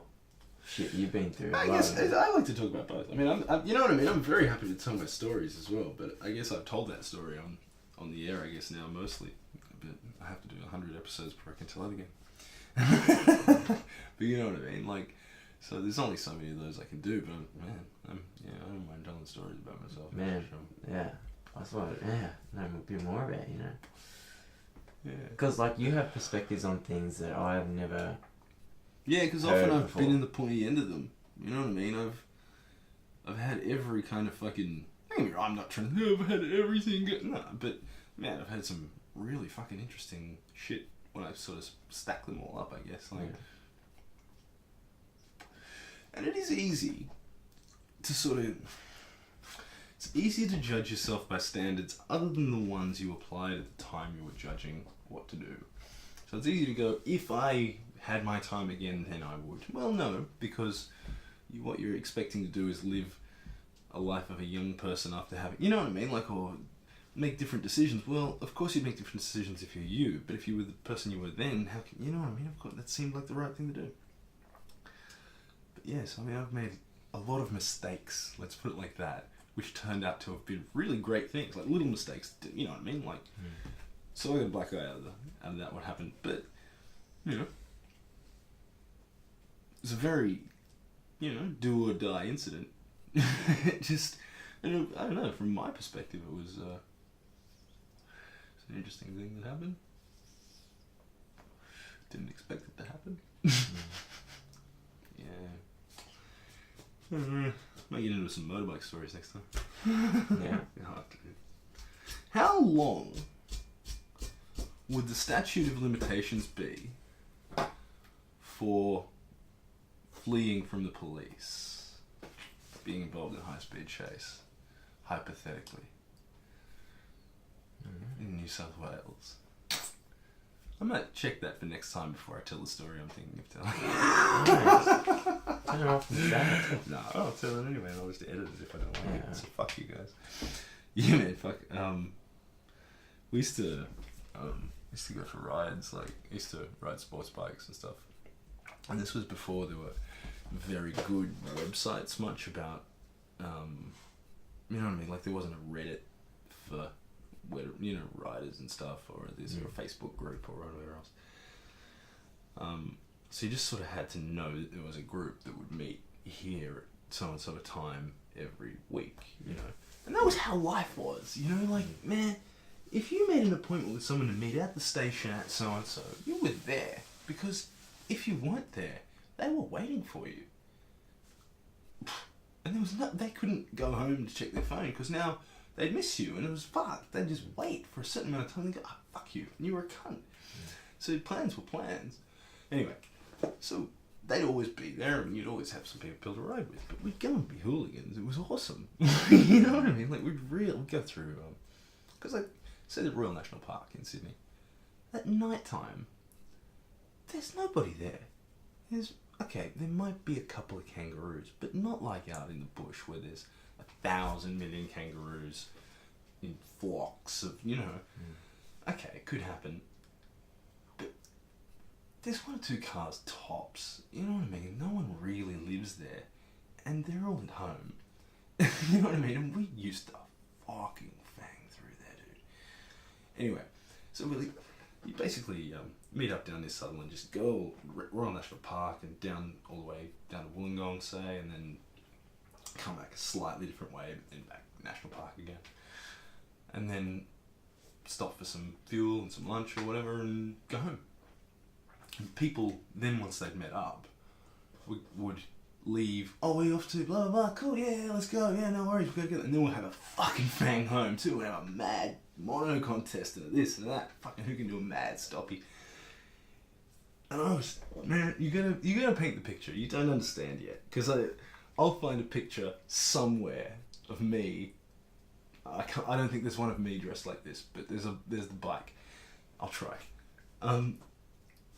2000 model GSXR 750 in the year 2000. Like, it was brand fucking spanking new, bright yellow. Oh no, it might have been blue and white by this point, because I dropped the shit out of it at Eastern Creek on a track day and knocked myself out really bad. Forgot. I couldn't make new memories for most of the day. It was fucked. And my then wife, she was really worried. She was really fucking worried that this would be permanent. But like, the amount of time that I was forgetting for kept getting longer. So to start with, I couldn't, like, I was fine actually to start with. Like, apparently, I don't remember any of this. Just after it happened, because I think the back of the fucking tank hit my helmet. It's sort of, because there was a helmet-shaped mark in the fuel tank, and there was like, the back of my helmet was cracked. And anyway, I think I woke up in hospital and said once, "Where the fuck am I? Where's my bike? What's going on?" You know. But I had been saying that exact thing, word for word, tone for tone, scarily like a clip just being played over and over. Natalie, my then wife, was really scared. Like, it was like, she described it like as though I was doing it from a rehearsal. Like, even if I was able to do anything that well, like, I could not ever act that perfectly the same every time. Which, that is a really telling thing about how much of our actions are free and how many of them are dependent on circumstance, isn't it?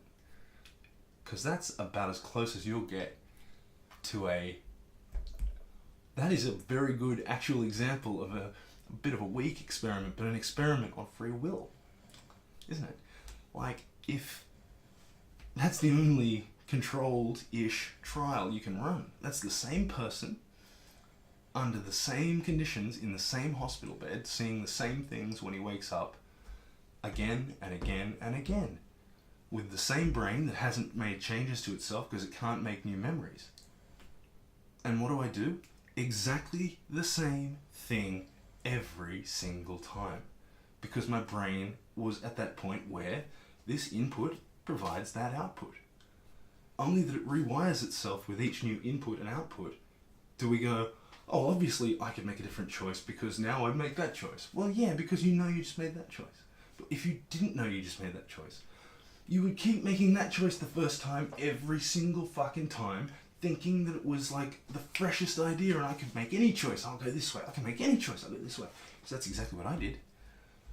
Exactly the same word for word. And apparently the nurse said to her, that's totally common, it's fine. So I could look that up and see if do some research, because that's an excellent example, isn't it, of what free will is, you know, same conditions. Anyway, so I did that. So the bike got resprayed blue and white. Long story short, anyway, I'll just get the memory thing out of the way. It was, it went from, like, you know, a few seconds to a bit longer, and I'd start to sort of, I was totally lucid apparently as well. Like, it would start to speak and I'd sort of just pass out, and then I'd be like, wow, what the fuck, you know, and yeah, so, and then it got longer and longer and longer until this one, which I always hope it's not like a logarithmic thing, you know what I mean? I wonder, did anyone actually do the timings, and could we plot some sort of how long is it between each experience, and it's a logarithmic graph that looks like that. And what if I'm here and the next point's there? I don't think it works that way. But I always tell people, if I ever wake up and go, where the fuck am I? How am I? Where's my bike? Right? You should tell me what has happened to me since I was 20 years old. Or 19 years old. Right. If I ever freak out bad, no idea where I was, it won't happen. It was because my brain was swollen, no doubt, and it's not now. But it's an interesting thing, isn't it? But tell me. Yeah, you know, just explain to me that, no, this is Melbourne, and you have this whole other wife now, and you should meet her, she's awesome, she's over there. And, you know what I mean? Like, because I think it's entirely improbable, but it just might be that this is just the longest one of these. It won't be. Shit, so tell me again, like, this is dead set not, true. yeah, it's not, like, tell me what I should say. Give me a vague indication that everything's cool, and that was, you know, that you tell me that I'm 34, or tell me that I'm 35 next week, and fucking that everything's cool, but that was a long time ago, and you injured your brain then, and you didn't remember, but you know, everything's cool. Keep telling me everything's cool, I suppose. Yeah. And do answer my questions as well. God, that'd be confusing if someone wouldn't answer your questions, wouldn't it? Yeah. So I identify strongly with that. I almost remember Sammy Jankis tattooed here. Right. From Memento. Because that was a movie that I saw after this. So if I could get the context of that and remember somehow that movie Memento, I would know that was what was happening to me. Mm-hmm. Do you know what I mean? But I don't think that'd work anyway. I don't think I'd remember. If that happened, how could I ever remember that much context? You know what I mean? Like, if that were to... Yeah. Dude, can I jump in? Yeah. Like, recently, like, I feel like I am the most sort of awake, like, that I've ever been. Yeah. And... You were Sith? Yes. But, like, because I went to that meditation retreat. Oh, yeah. And, like, I just feel like everything's the clearest it's been. Yeah, right. Like, I'm That's just good. more... Just watch that camera a Yes. little bit. Sorry, dude. I'm, like, more step back and, like, watch what's going on and sort of understanding what's actually happening a bit more. Like, noticing my body more. Yeah, right. And, like... that aspect as well as just like where I am in my life, like my career and shit. Yeah, man, yeah. And like I was thinking, because I went on this meditation retreat, and like throughout it, like I was sort of, it's hard to explain, but I'll do my best. Like, because I'm sort of, you seem to be the guy who's like, you're looking out at the world and making sense of everything in like, I don't these really abstract ways. I do sometimes, but I don't remember the conclusions I draw while I'm looking inwards. It doesn't ever seem to... I keep realising the same things again and again and going, oh yeah, and I remembered that about myself ages ago. Oh yeah, that's right. You know what I mean? But that doesn't stick the way stuff that's extrinsic seems to stick. And if you can make the intrinsic stick, that's really good. Right. Yeah. I don't know, maybe that's just something because I haven't practiced it either. Yeah. Because we all get tested on making the extrinsic stick. Yeah. But it's sort of, no one tells you were, a good boy for remembering your dream. Like remembering a fact on a test. Do you know what I mean? Yeah. So, that kind of reinforcement probably plays into it as well, maybe. But, yeah. Wow. Yeah, do go on though. That's a sick idea. Yeah. But yeah, like, I guess I've sort of started to realise that going in is my way. Yeah, like you're saying, there's no wrong way, right? Like, however you want to perceive it, right? Whatever flicks your dials, man. Yeah. God, yeah, shit. So anyway, like, back to the retreat, had really profound moments and like a lot of stuff made sense and like, because you're meditating like 11 hours a day. Yeah, right. You know, you watch your brain go through all the babble. Yeah. And then you realise, hey, that's babbling. Okay. Yeah, right. Back to the breath. And then it will say like, oh, mate, the amount of times like I just thought, this is so what am I doing here? Like, this is stupid. Yeah. And then because you're constantly drawing your attention back to your breath. Yeah. Like the sensation around your nostrils. Okay. Like But as the air goes in and out. How do you separate your body from that sensation? This is the kind of question that I'm not trying to ask it like I would ask the Sunday school-y type preachers in primary school. Like a little smart ass. I really am genuinely curious. How can I separate that feeling of what's coming into my body from the experience of having a body, from interpreting that experience, from all the memories that experience invokes, and from then the future that I imagine that experience will then continue? If, like, I'd be sitting there going, well, my nose is drying out. Well, my nose is going to seriously start to dry out as I get older if I keep smoking. Wow, mucosa inside your nose is blah, blah, blah. And do you know what I mean? I can already hear where my brain would start to go. But then just like these boom, boom, boom, boom, boom, boom, boom. Oh, fuck, I'm not thinking about that. But that is that, isn't it? Right. Do you know what I mean? Yeah. I guess this is how... I get what you're saying, but like, Yeah. I feel like a lot of those sort of revelations or realizations, like, they don't often come in the form of thought, like a voice. Often it's more like a feeling rather than the words, because you can sort of start to tell. But it's not the words that are ever a problem. I don't hear words or anything chattering around much. Like, that's why I talk to myself if I need to talk to myself a lot of the time. Or I talk to the dog, I pretend I'm talking to this dog and I'm actually going through stuff and talking to myself. Yeah. Like, I talk to the dog about complex stuff and it's just like, he's just going, yeah, cool, it's great, you're talking to me. Yeah. But yeah, I mostly, I don't know, I I use language like that in a way inside my head. I don't know. I do. Obviously, I do. But I'm not. I don't know. Maybe it's partly to do with the whole word recognition that I was taught. We were shunned and not mocked, but deeply discouraged if we sounded words out. It was a failure of our reading system if we had to look at each letter, and that was very explicitly made obvious. So like if I look at a word to read it, I'm looking at the center of the word, like the center of the scene mass almost. You know what I mean?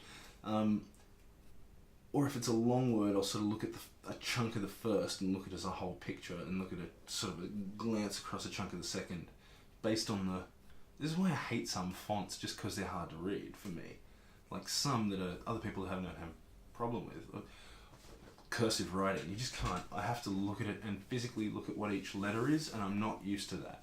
You know what I mean? Because I can't just get a picture of it, because they're all different pictures now. So like this, and in New South Wales, like everybody was taught this. That and foundation handwriting, which apparently no one's doing anymore. It was this one particular way you had to write all these letters, and like the capital I and the lowercase l were identical. Stuff like that, and it introduced ambiguity that was like, why are you doing this? Like, of all the fonts you could choose, you chose to pick one that omits the serifs off the edges of fucking letters. Like, come on, man. Then don't put them on all of them. I sometimes like to do the 7 with the extra little bar on it, like a European. Not bad. Good. Extra fucking definition. That's definitely not a 1. No, it's not a... Because you know what I mean? You can do the 1, or the 1 with the 1 little bit, or the 1 with the bit and the serif. You know what I mean? But who knows which one you've chosen to do today, if I'm reading handwriting. So like now with Google, how they've got... They changed theirs recently, their logo, right, to a more generic type style. Maybe, I didn't notice. It's like less curvy. It happened like a couple of months ago. It's like the new reveal. Yeah. But that's kind of what you mean, right? It's sort of just gradually transforming. And what the hell are you now? Like, that's not... Just choose some fucking letters. I don't get typography as art either. I don't get the joke about Comic Sans. Like, I think it's a fine font. It's wonderful. Easy to read, easy to see. It's not... I get what they say about looking professional and not looking professional. Like, I get the handwriting looking ones done exactly. You don't want that on your resume, sure. But I mean, frankly, there's nothing wrong with Arial, Times New... Arial's a bit average. Times New Roman, Helvetica, of course. What else do you want? They're fine. I'm not making a poster. If I'm making a poster, I'll just flick through them and have a look. Okay, cool, because you want it to be a picture now. But it's words. It's fucking words. You know? Like, just let them be words that we can all... The art comes from how they're put together, surely.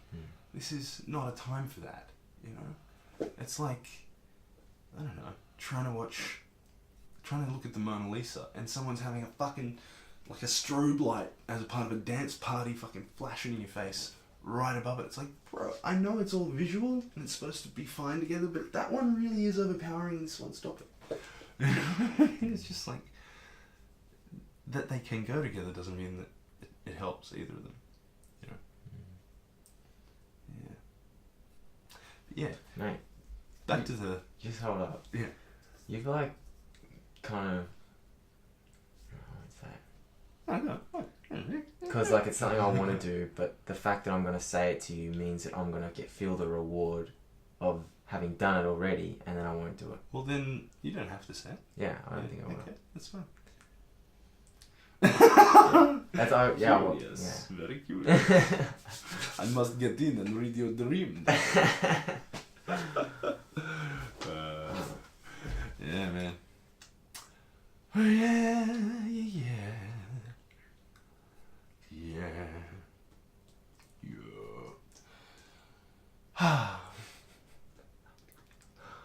Yeah, I know what you're saying about the whole, like I probably don't need for all of those ideas to flow one after the other and become circular if I was trying for them not to. But is not trying thought as well? Is not concentrating, even if it's on nothing, a form of thought? And I'm not trying to play word games. I'm not trying to just look for a little loophole in the English language here.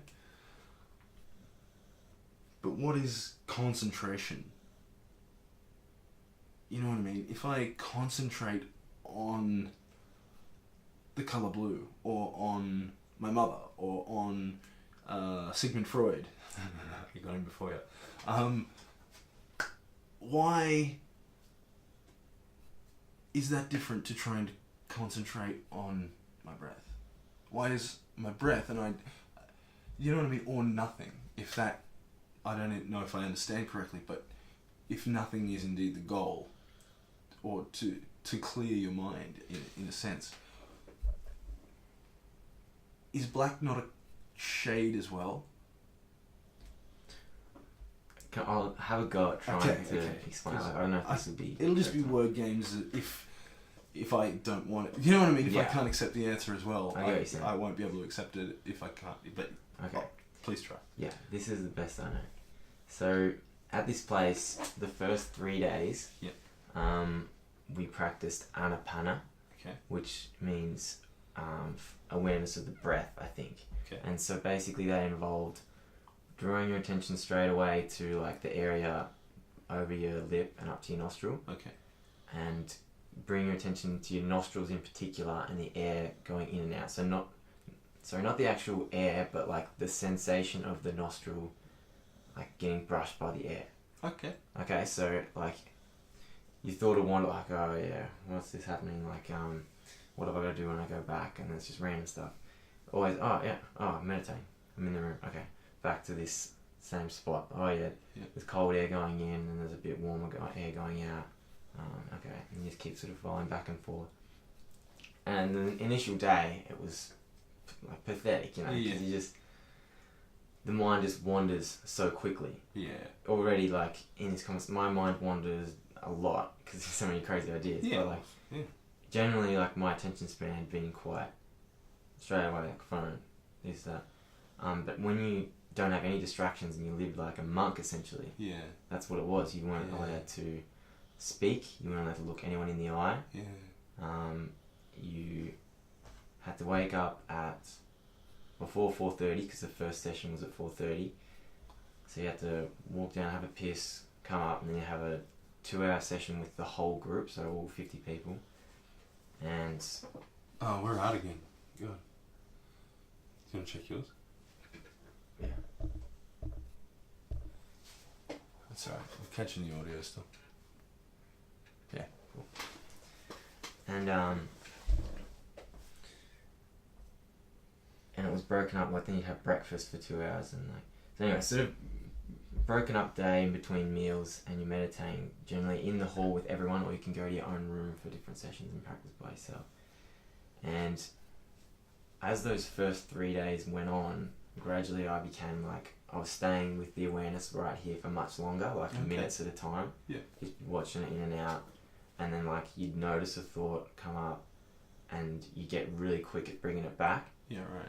And so by the third day, like, and that affects your, when you wake up and when you start moving around doing things more, because you're like walking around slower, you're taking in more, you're noticing things more, you're like carefully turning the taps off, and like constantly you still even end up doing the practice almost subconsciously. Yeah. Just like as you're walking around, not as intense as the meditation, but you still notice it. And then like, so yeah, I'll just be like picking up water and like, because it's okay. Can I interrupt for a moment and say I can see two things going on here. I can see that firstly, on one level, when you think about something and you think about something else and you do those sorts of things repeatedly, you wind up making associations with those two things, whether or not you mean to. So by constantly going back to breath, you can be making associations with breath all the time, and then when you're doing those other things or things that you even just thought about, that breath thing can be coming back at you, as a... Do you know what I mean? So it's like if you always hear the chorus of a song after the verse, one leads into the other. Or if you listen to a whole album, one song, at the end of it, you just go, you expect to hear that next drum beat or whatever. You might be doing that to yourself in a very positive way, but more than that, on a physical neurobiology level, we're starting to understand that neurons, that axons in particular, can be very long. And there's one that goes from your spine down to your big toe. That's just like a meter long, one nerve cell. That is essentially these form through your brain as well. So the longer they are, the more permanent the more weighting has to be given, the less likely it is to go that far. So for one to go that far and to grow that far, you have to think about those two things together quite a bit. If they're physically separate in your brain, except with a few exceptions. There's this awesome axon pathway map I saw the other day. It's like fucking fascinating. It all has this whole plateau in the hippocampus. It's like this trunk network of fucking... Anyway, it's amazing. Visualization of the brain. But you could be building new ones of those. Physically sending new axons to new places with... and that's essentially what learning those about association that I first spoke about is, but on a physical level. You know what I mean? So places that normally wouldn't line up, do line up. You know what I mean? And so again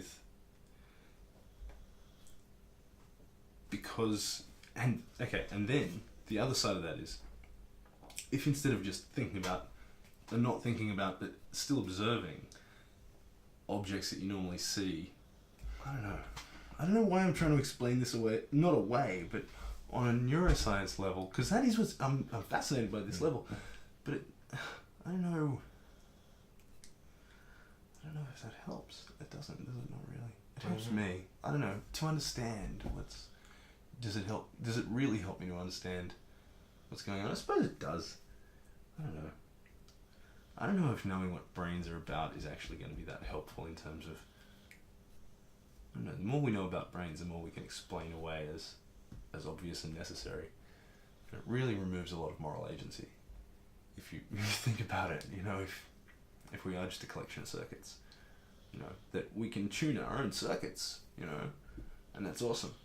But, the will to tune them was already there in the circuits before we started, otherwise it couldn't have happened. So can we choose anything? You know what I mean? Are you the type of person who would always have had the experiences that would lead you to a situation where you would form those neurons, those axons in that strange new direction? Or, obviously there's an element of chance, meteorites fall, meteors fall, become meteorites. But, you know what I mean? How much predestination is there? Or predeterminism is there? It doesn't mean we don't need to try. We have to, because we're going to want to try things. You do need to keep doing things. But, it's very strange. Damn you, free will! Damn you, brain! What if like our brains though, like what I think Hancock and a few of them say is like, the brain is more of a receiver. And like, if that's the case, okay. Like... That's an unfalsifiable... Just bear with me. Okay, I'm going. Yeah. We won't talk about it as science. We'll talk about it as a story. Yeah. Like, what if... Like, you want to know the truth and, like, the answer and, like, meaning and stuff. Like, what if our brains can't comprehend it? Like, our thinking brains just, like, we can't find an answer or get anywhere, just keep with me, come anywhere close to like the reality of nature. And the only real way to feel it or to get a sense of it is to look within and like notice how like your body is not you and you are something beyond that, and you're playing like the human game, if you will, and like you are something that emanates from something greater.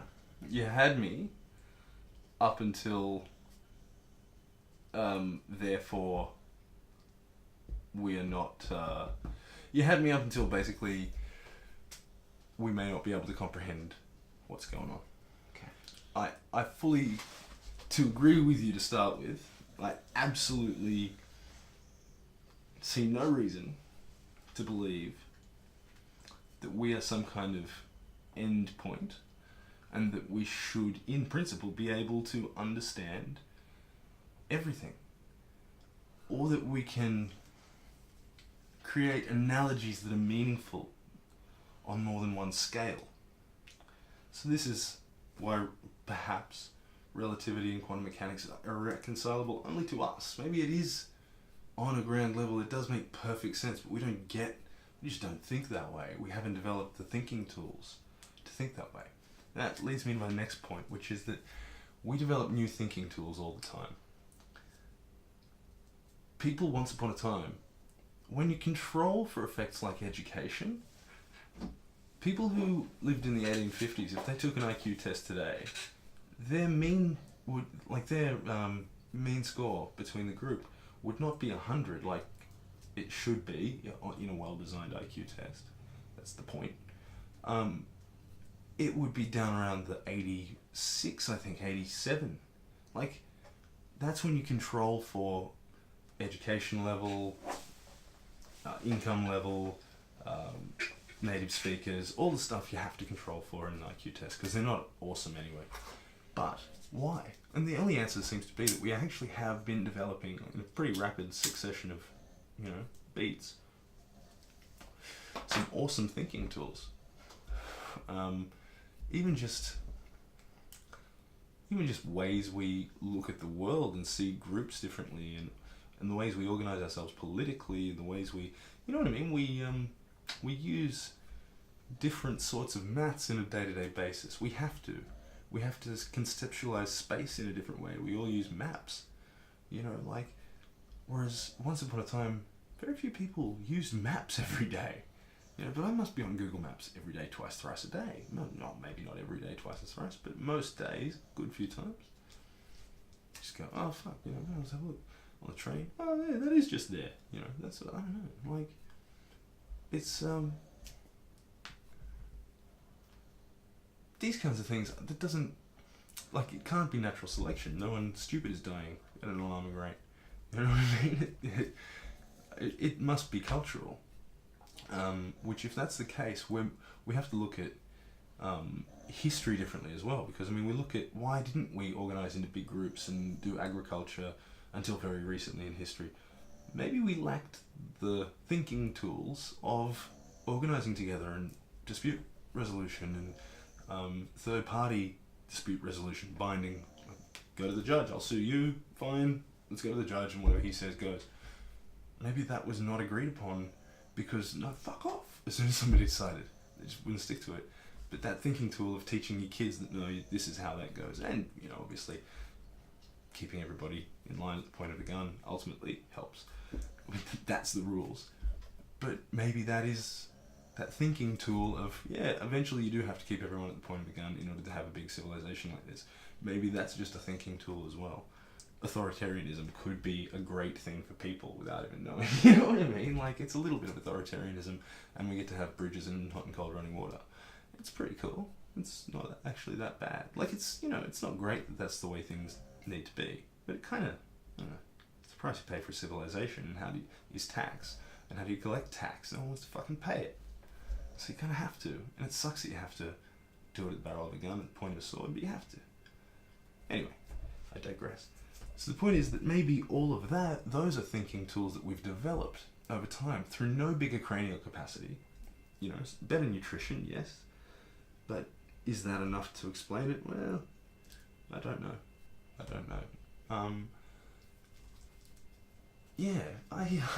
think that in the future we'll develop better techniques, and that maybe this is a part of that. You know what I mean? This means of understanding the aspects from within, but brains are very powerful simulators and conjecture machines, guessing machines, and And I think that they make realities for themselves very easily. Because what we get into our visual cortex is not photons, right?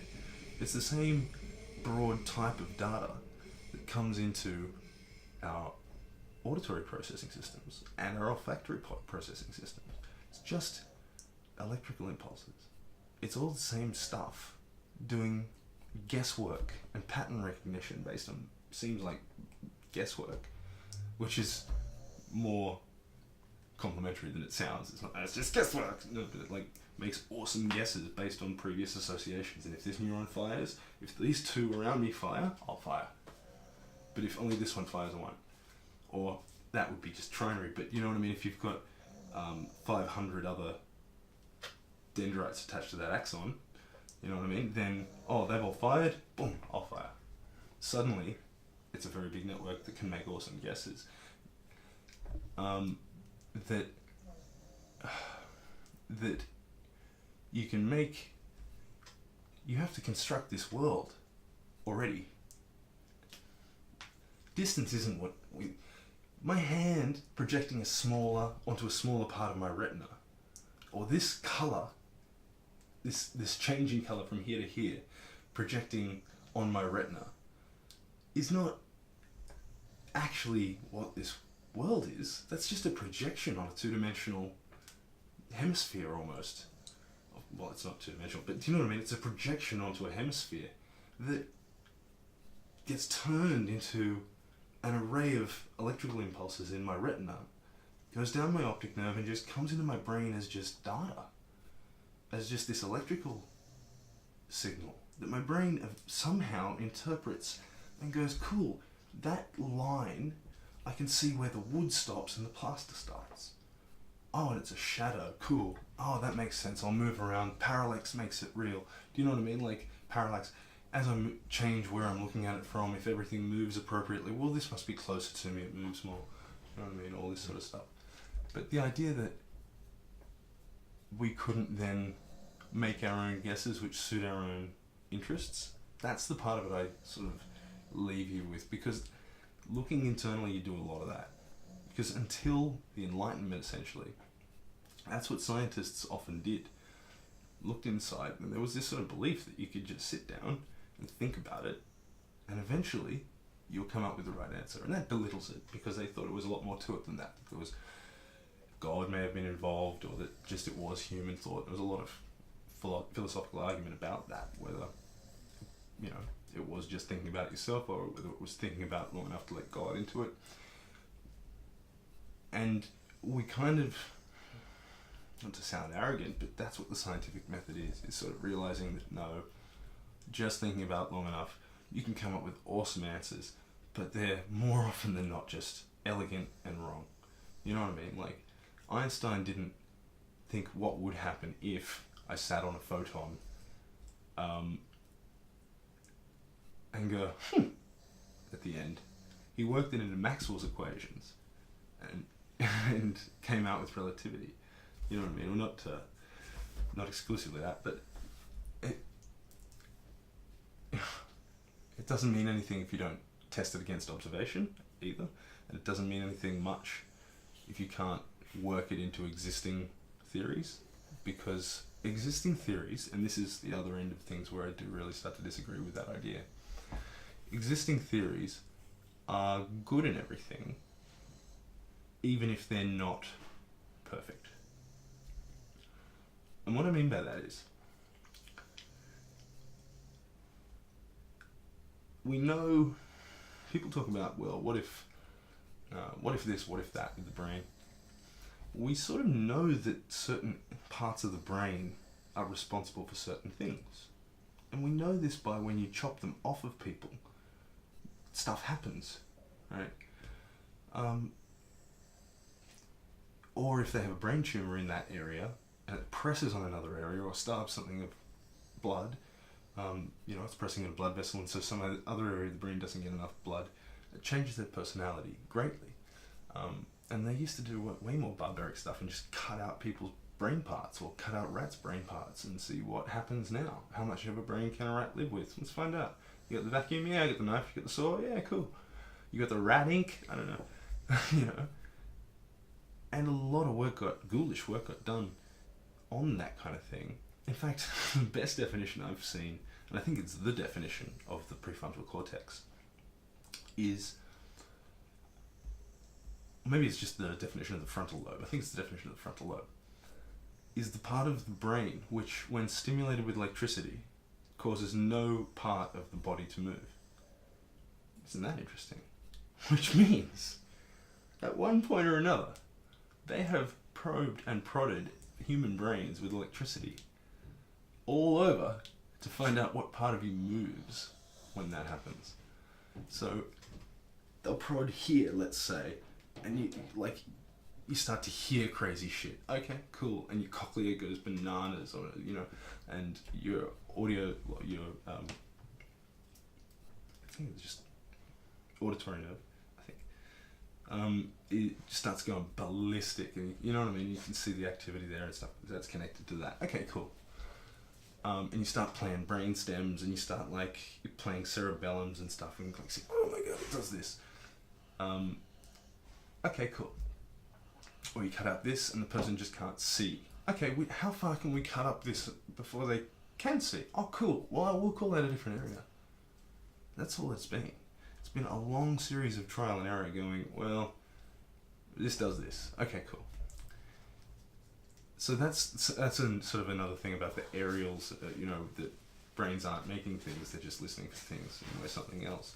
Okay, well, cutting things out, maybe different brain parts have different aerials for different types of things, but that seems rather complex to me.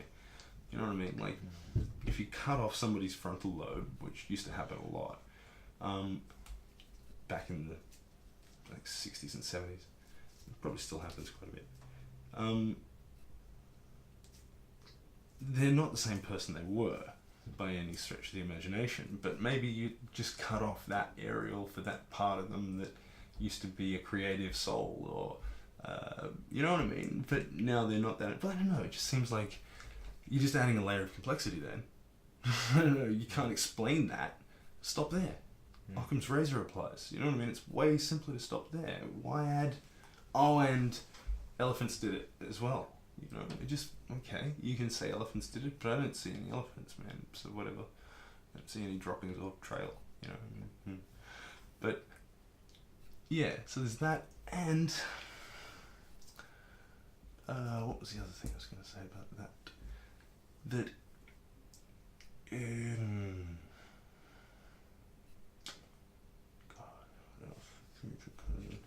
Yeah, but to make it a compliment sandwich was where I was going with this. I absolutely agree that. How long do you reckon it would take me to teach him Newton's laws of motion? A long, long time. He will never ever. I pointed at the dog, ladies and gents. He will never ever ever be able to get it. It's beyond him. And it's the height of arrogance for us to sit around and go, well, if the universe can be understood, it will be understood by us. I mean, if we are able to leverage AI to the point where we can ask it these kinds of questions, we won't understand the answers. But hopefully it'll be smart enough to come up with new, better analogies and new, better thinking tools for us so we can understand more than we otherwise would have been able to. That's the kind of intelligence we're talking about. Something that can teach us to understand more than we thought we would be able to understand. Right. It's like the difference between an awesome teacher and a shitty teacher. Do you know what I mean? But for everyone. Yeah, and that's just the tip of the iceberg, because, it will also be able to design a better computer than we could. And now we're talking about a system that can rewire itself. Sound familiar? You know what I mean? If we let a system like that, it's smarter than us, it'd be hard to stop it from doing whatever it wants to do.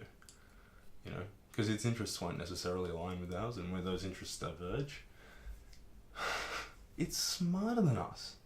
If we build something that is genuinely beyond, what is it called? An artificial superintelligence. So there's artificial intelligence, which is sort of what we have now, things that are quite good at certain tasks.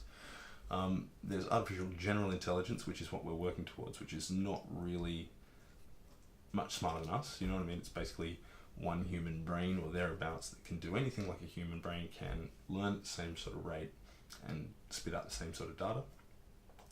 And then there's artificial superintelligence, which is, well, as soon as you've got one of those brains, why wouldn't you hook up a computer twice as quick next year when prices of CPUs go down? Well, now you've got you know what I mean? You've got something that can not necessarily make twice as many calculations, but it can try twice as many things, and it can do it without sleep, and it can just focus on this one task that, you know what I mean, of designing a better computer than it is, which that computer can do again and again and again. And now you have something that is not only much, much smarter than you, but whose designers weren't even you.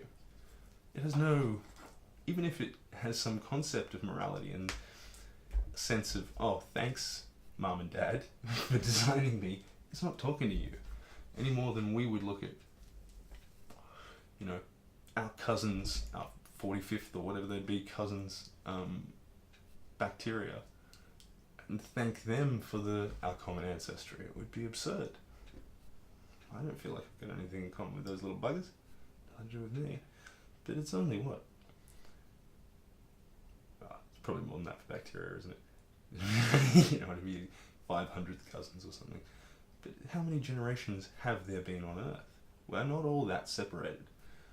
You know, it's within the countable numbers of how many generations of anything there could have been on Earth within the time frame. Because everything takes some time to reproduce. So yeah, I mean, yeah, hopefully we'll be able to have these discussions seriously. But it's, I mean, Ian Sam Harris, but his classic line is, you know, it's great if we have ethics committees discussing all this, I'm paraphrasing, and government policies, but it's most likely that the decision to switch on or not switch on first artificial general intelligence will be a bunch of guys in a rented room in Silicon Valley somewhere, likely somewhere on the Asperger's scale and high as shit on Red Bull, unslept, just ready to go. Should we run this? We've got the server time. Should we go? Yeah, run it. You know what I mean? That's what it's going to be. Because it's not going to be a trick of how much hardware you throw at it. It's going to be a trick of how you configure it to be brain-like and to be problem-solving. And we're making really good strides. Like all this, what's it called? Hierarchical temporal memory, HTM. All this stuff, man, it's amazing.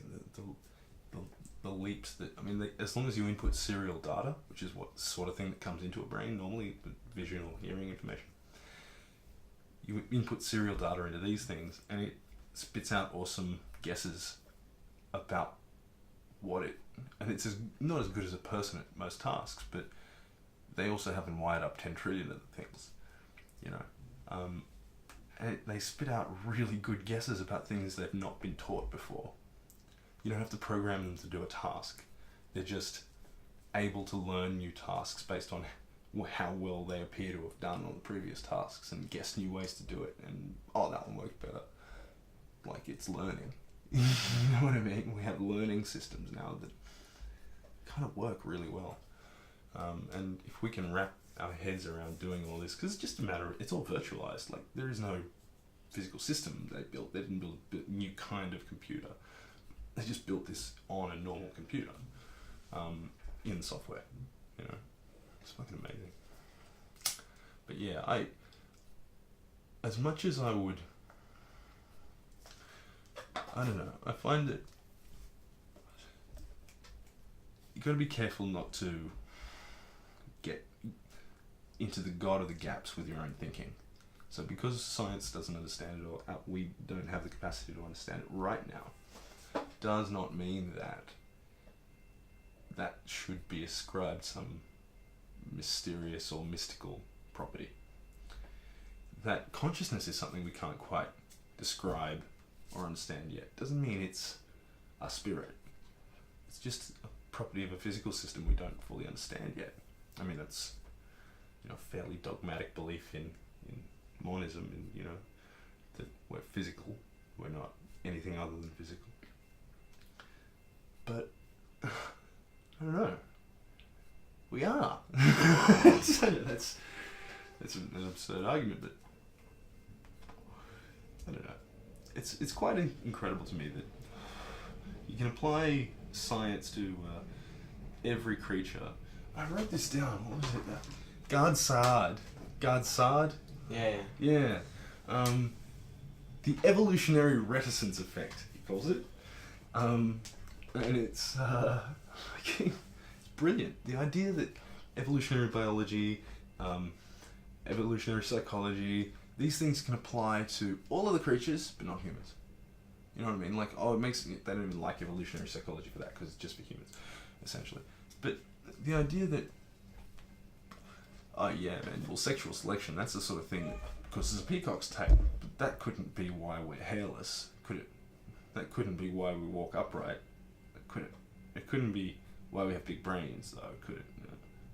Does anything else have a brain size nearly the size of ours? Yeah, dolphins and stuff, like, relative to their mass. But it looks like runaway selection in a sense. Like, nothing else has this much head, really. You know what I mean? It's a weird thing. We're used to it. It's what we look like. But nothing else has just this much head bone. Like, if you look at his head, he's got a little tiny strip down the middle where there's no jaw muscle. Our jaw muscle stops here.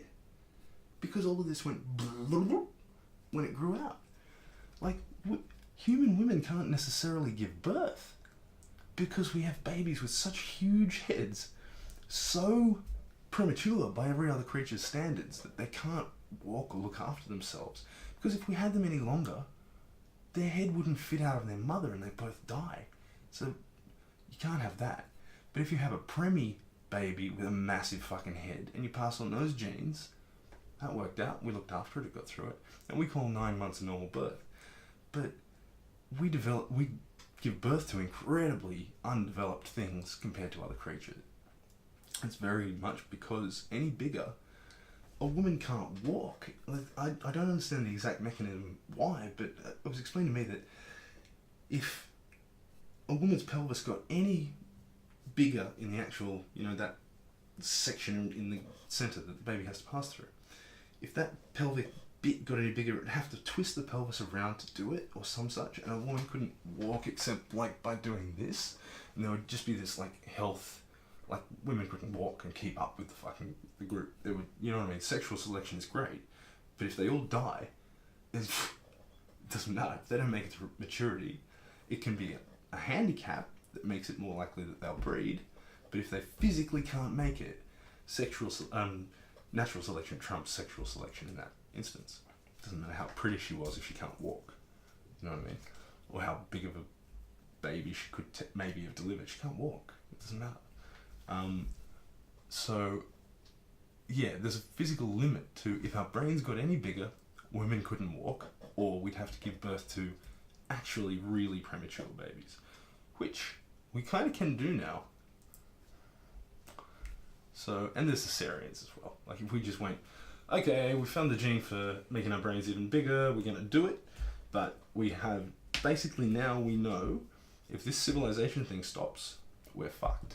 We commit to it, like we committed to fire, and we committed to electricity, you know what I mean, and we committed to fucking cities and civilization and all of the negatives that those things entail because they get us more. Well, maybe we'd have to commit to, we don't give birth anymore, because we can't. Like a bulldog can't give birth, like a British bulldog. The baby's fucking heads are too big. They'd get stuck and die. So they're all born cesarean. All of them. It's like insane. And we do that with them, but I mean, if you mentioned that maybe we could do that with ourselves, it would be something of an outcry. But it's an interesting thought, isn't it? That we could perhaps commit to just, you have to do, or somehow down the future, you have to be able to build this machine to have babies. Lots of creatures do this. You have to be able to build this nest in order to keep your eggs warm. Or you have to be able to build this house in order to keep your baby warm. We already do that kind of thing. If you can't build or find or afford a house, well, your baby's not going to do very well and you might freeze to death in this day and age. So what difference does it make if you need a different machine a little bit earlier? We already need machines. Without them, we're fucked. Like, if you took away all of our technology right now, blankets, fire, and then said, alright, go have a baby. Running water, soap, knives. That's even without removing our understanding of anatomy and biology and physiology. Like, you get to keep those, but you have no tools and no anything. Go on, live. You're fucked. Like, do you know what I mean? Like, okay. So, I mean, we can start talking about it. I don't have any knowledge of what it could be. I have to invent all this stuff from scratch. I'm not going to think of much of this. I'm just going to be trying to go get some food without a spear. What a nightmare. I'll be dead within the week. Like, seriously. Where am I going to get water from here? Like, I don't... You know what I mean? Like, I'd probably be able to find some water, but it'd be a bit rough. The water, I don't know if I'd like to give it to a pregnant woman. You know, just some random river water. I don't like to give it to my kids. That'd be... You know what I mean? But that's what you do. That's what you do, because we don't know how to boil it or don't know how to any of it.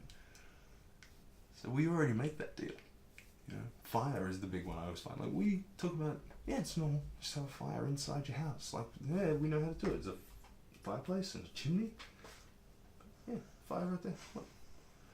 It's really, that's a Faustian bargain. You know, we can't get enough calories really without cooking our food. Of meat, certainly. We can, you know, before the vegetarians get into that. But the amount of free calories that cooking meat gave us, you know, compared to not cooking it, is huge. You know, the availability of protein once it's cooked and broken down for you halfway, so it doesn't have to be catabolized as far before you anabolize. So catabolizing is breaking down. So before you can use proteins, they have to be broken down into amino acids first, and so you can then reuse them and rebuild them back into proteins. So like if you eat keratin, something else's nail or hair or something, you don't immediately get enough keratin to make more strong, healthy nails on yourself any more than if you ate a bunch of some other protein, as long as it had appropriate amino acids in it. You know what I mean? To make keratin as well, which it almost certainly would. But yeah, I don't know where I got into that.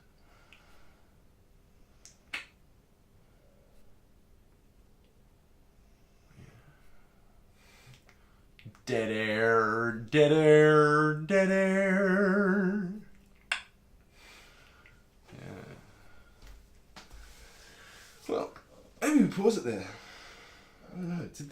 Did that answer? I don't know. I don't mean to dismiss your thought that could. You know what I mean? No, I mean, but I just don't think that. Yeah, I don't think. I'm just thinking not about the idea, but I'm just thinking about what just happened, like how I found myself when I was listening to you, because I'm trying to figure all this shit out too. Yeah. So I'm not like committed to anything. Yeah. That's why I feel easier about saying no. I don't reckon. Yeah. If you were like going, no, I really believe this, I probably would be. I don't know. It's hard to want to demolish someone's new belief as well, even though it's probably good for them if that... yeah. But like, I was thinking, like, as I was listening to you, I felt myself on a few occasions, like, starting to think up answers to your responses of, like, knowledge that I think that I know for sure. And I'm like, oh yeah, but this. But like, and I had to... hang on, you're starting to cling to this idea a bit now. Yeah, you know? that's interesting. Yeah, like I'm sort of constantly trying to keep my mind open. Yeah. Whereas you can feel it like I'm guilty attaching to to things. As anyone, man. You know, like dude, I'd need some pretty serious evidence to change my belief in rationality and stuff. You know what I mean? And my belief in, I don't know. I don't know. I can be as dogmatic as the next man. I spent a lot of time being open-minded about a lot of things before I realized that that's awesome. But there are some things I know for sure, and I should be as open-minded as I can be about things that I don't know, I don't have enough evidence about, or I always be open-minded about new evidence, absolutely. But there are lots and lots of things that, not to say I've put them to bed, but that I can call that the bedrock of my understanding, in a sense. Because I can't go in all directions. I kind of have to, you know what I mean? I can't always be questioning if, it's like questioning if the sun will rise every day, when we have to proceed as though it will. Like, I know that, oh, that was the other thing I was going to say as well, about this whole same idea. That was what I was actually going to end with, not just the compliment sandwich. I did have another point in the middle. Even if what we see, and we can never truly understand the world, the universe in which we live, and we're not smart enough to do that. What if, even more than that, we're not smart enough to ever build a machine, or build a machine that can build a machine that can build a machine, or such a machine is not in principle possible in this universe. This universe cannot have within it something smart enough to understand it as a property of this universe. Even if there then is such an underlying mechanism that's that complicated, it must be at least several hundred significant figures. It agrees with what we observe to at least several hundred significant figures. We're at least several hundred significant figures right, is my point. We know pi down to the fucking piss hair, but that's a pretty easy one in a sense, you know. But in terms of, okay, so my watch is at least accurate to within what I think is accurate, and I can measure how long it takes to go for this to fall down here, so I can measure gravity, etc. But that you could do that with Newton.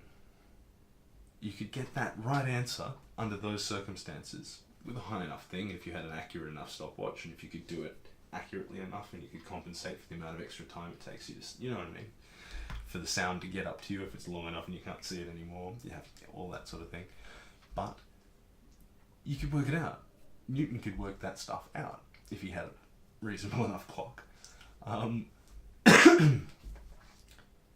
But if you want to get next to a really high density, high gravity well situation, or you're very close to something very massive and it warps space-time hugely, or you're accelerating quickly, and it's just exactly the same phenomenon, or if you're moving at some appreciable fraction of the speed of light, then you will get a slightly wrong answer.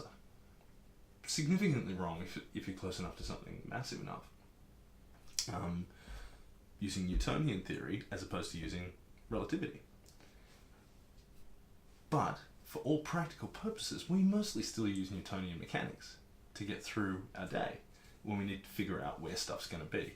So even though Newton was wrong and Einstein improved upon that theory, Newton is in 99.999% of cases, under 99.999% of situations, right.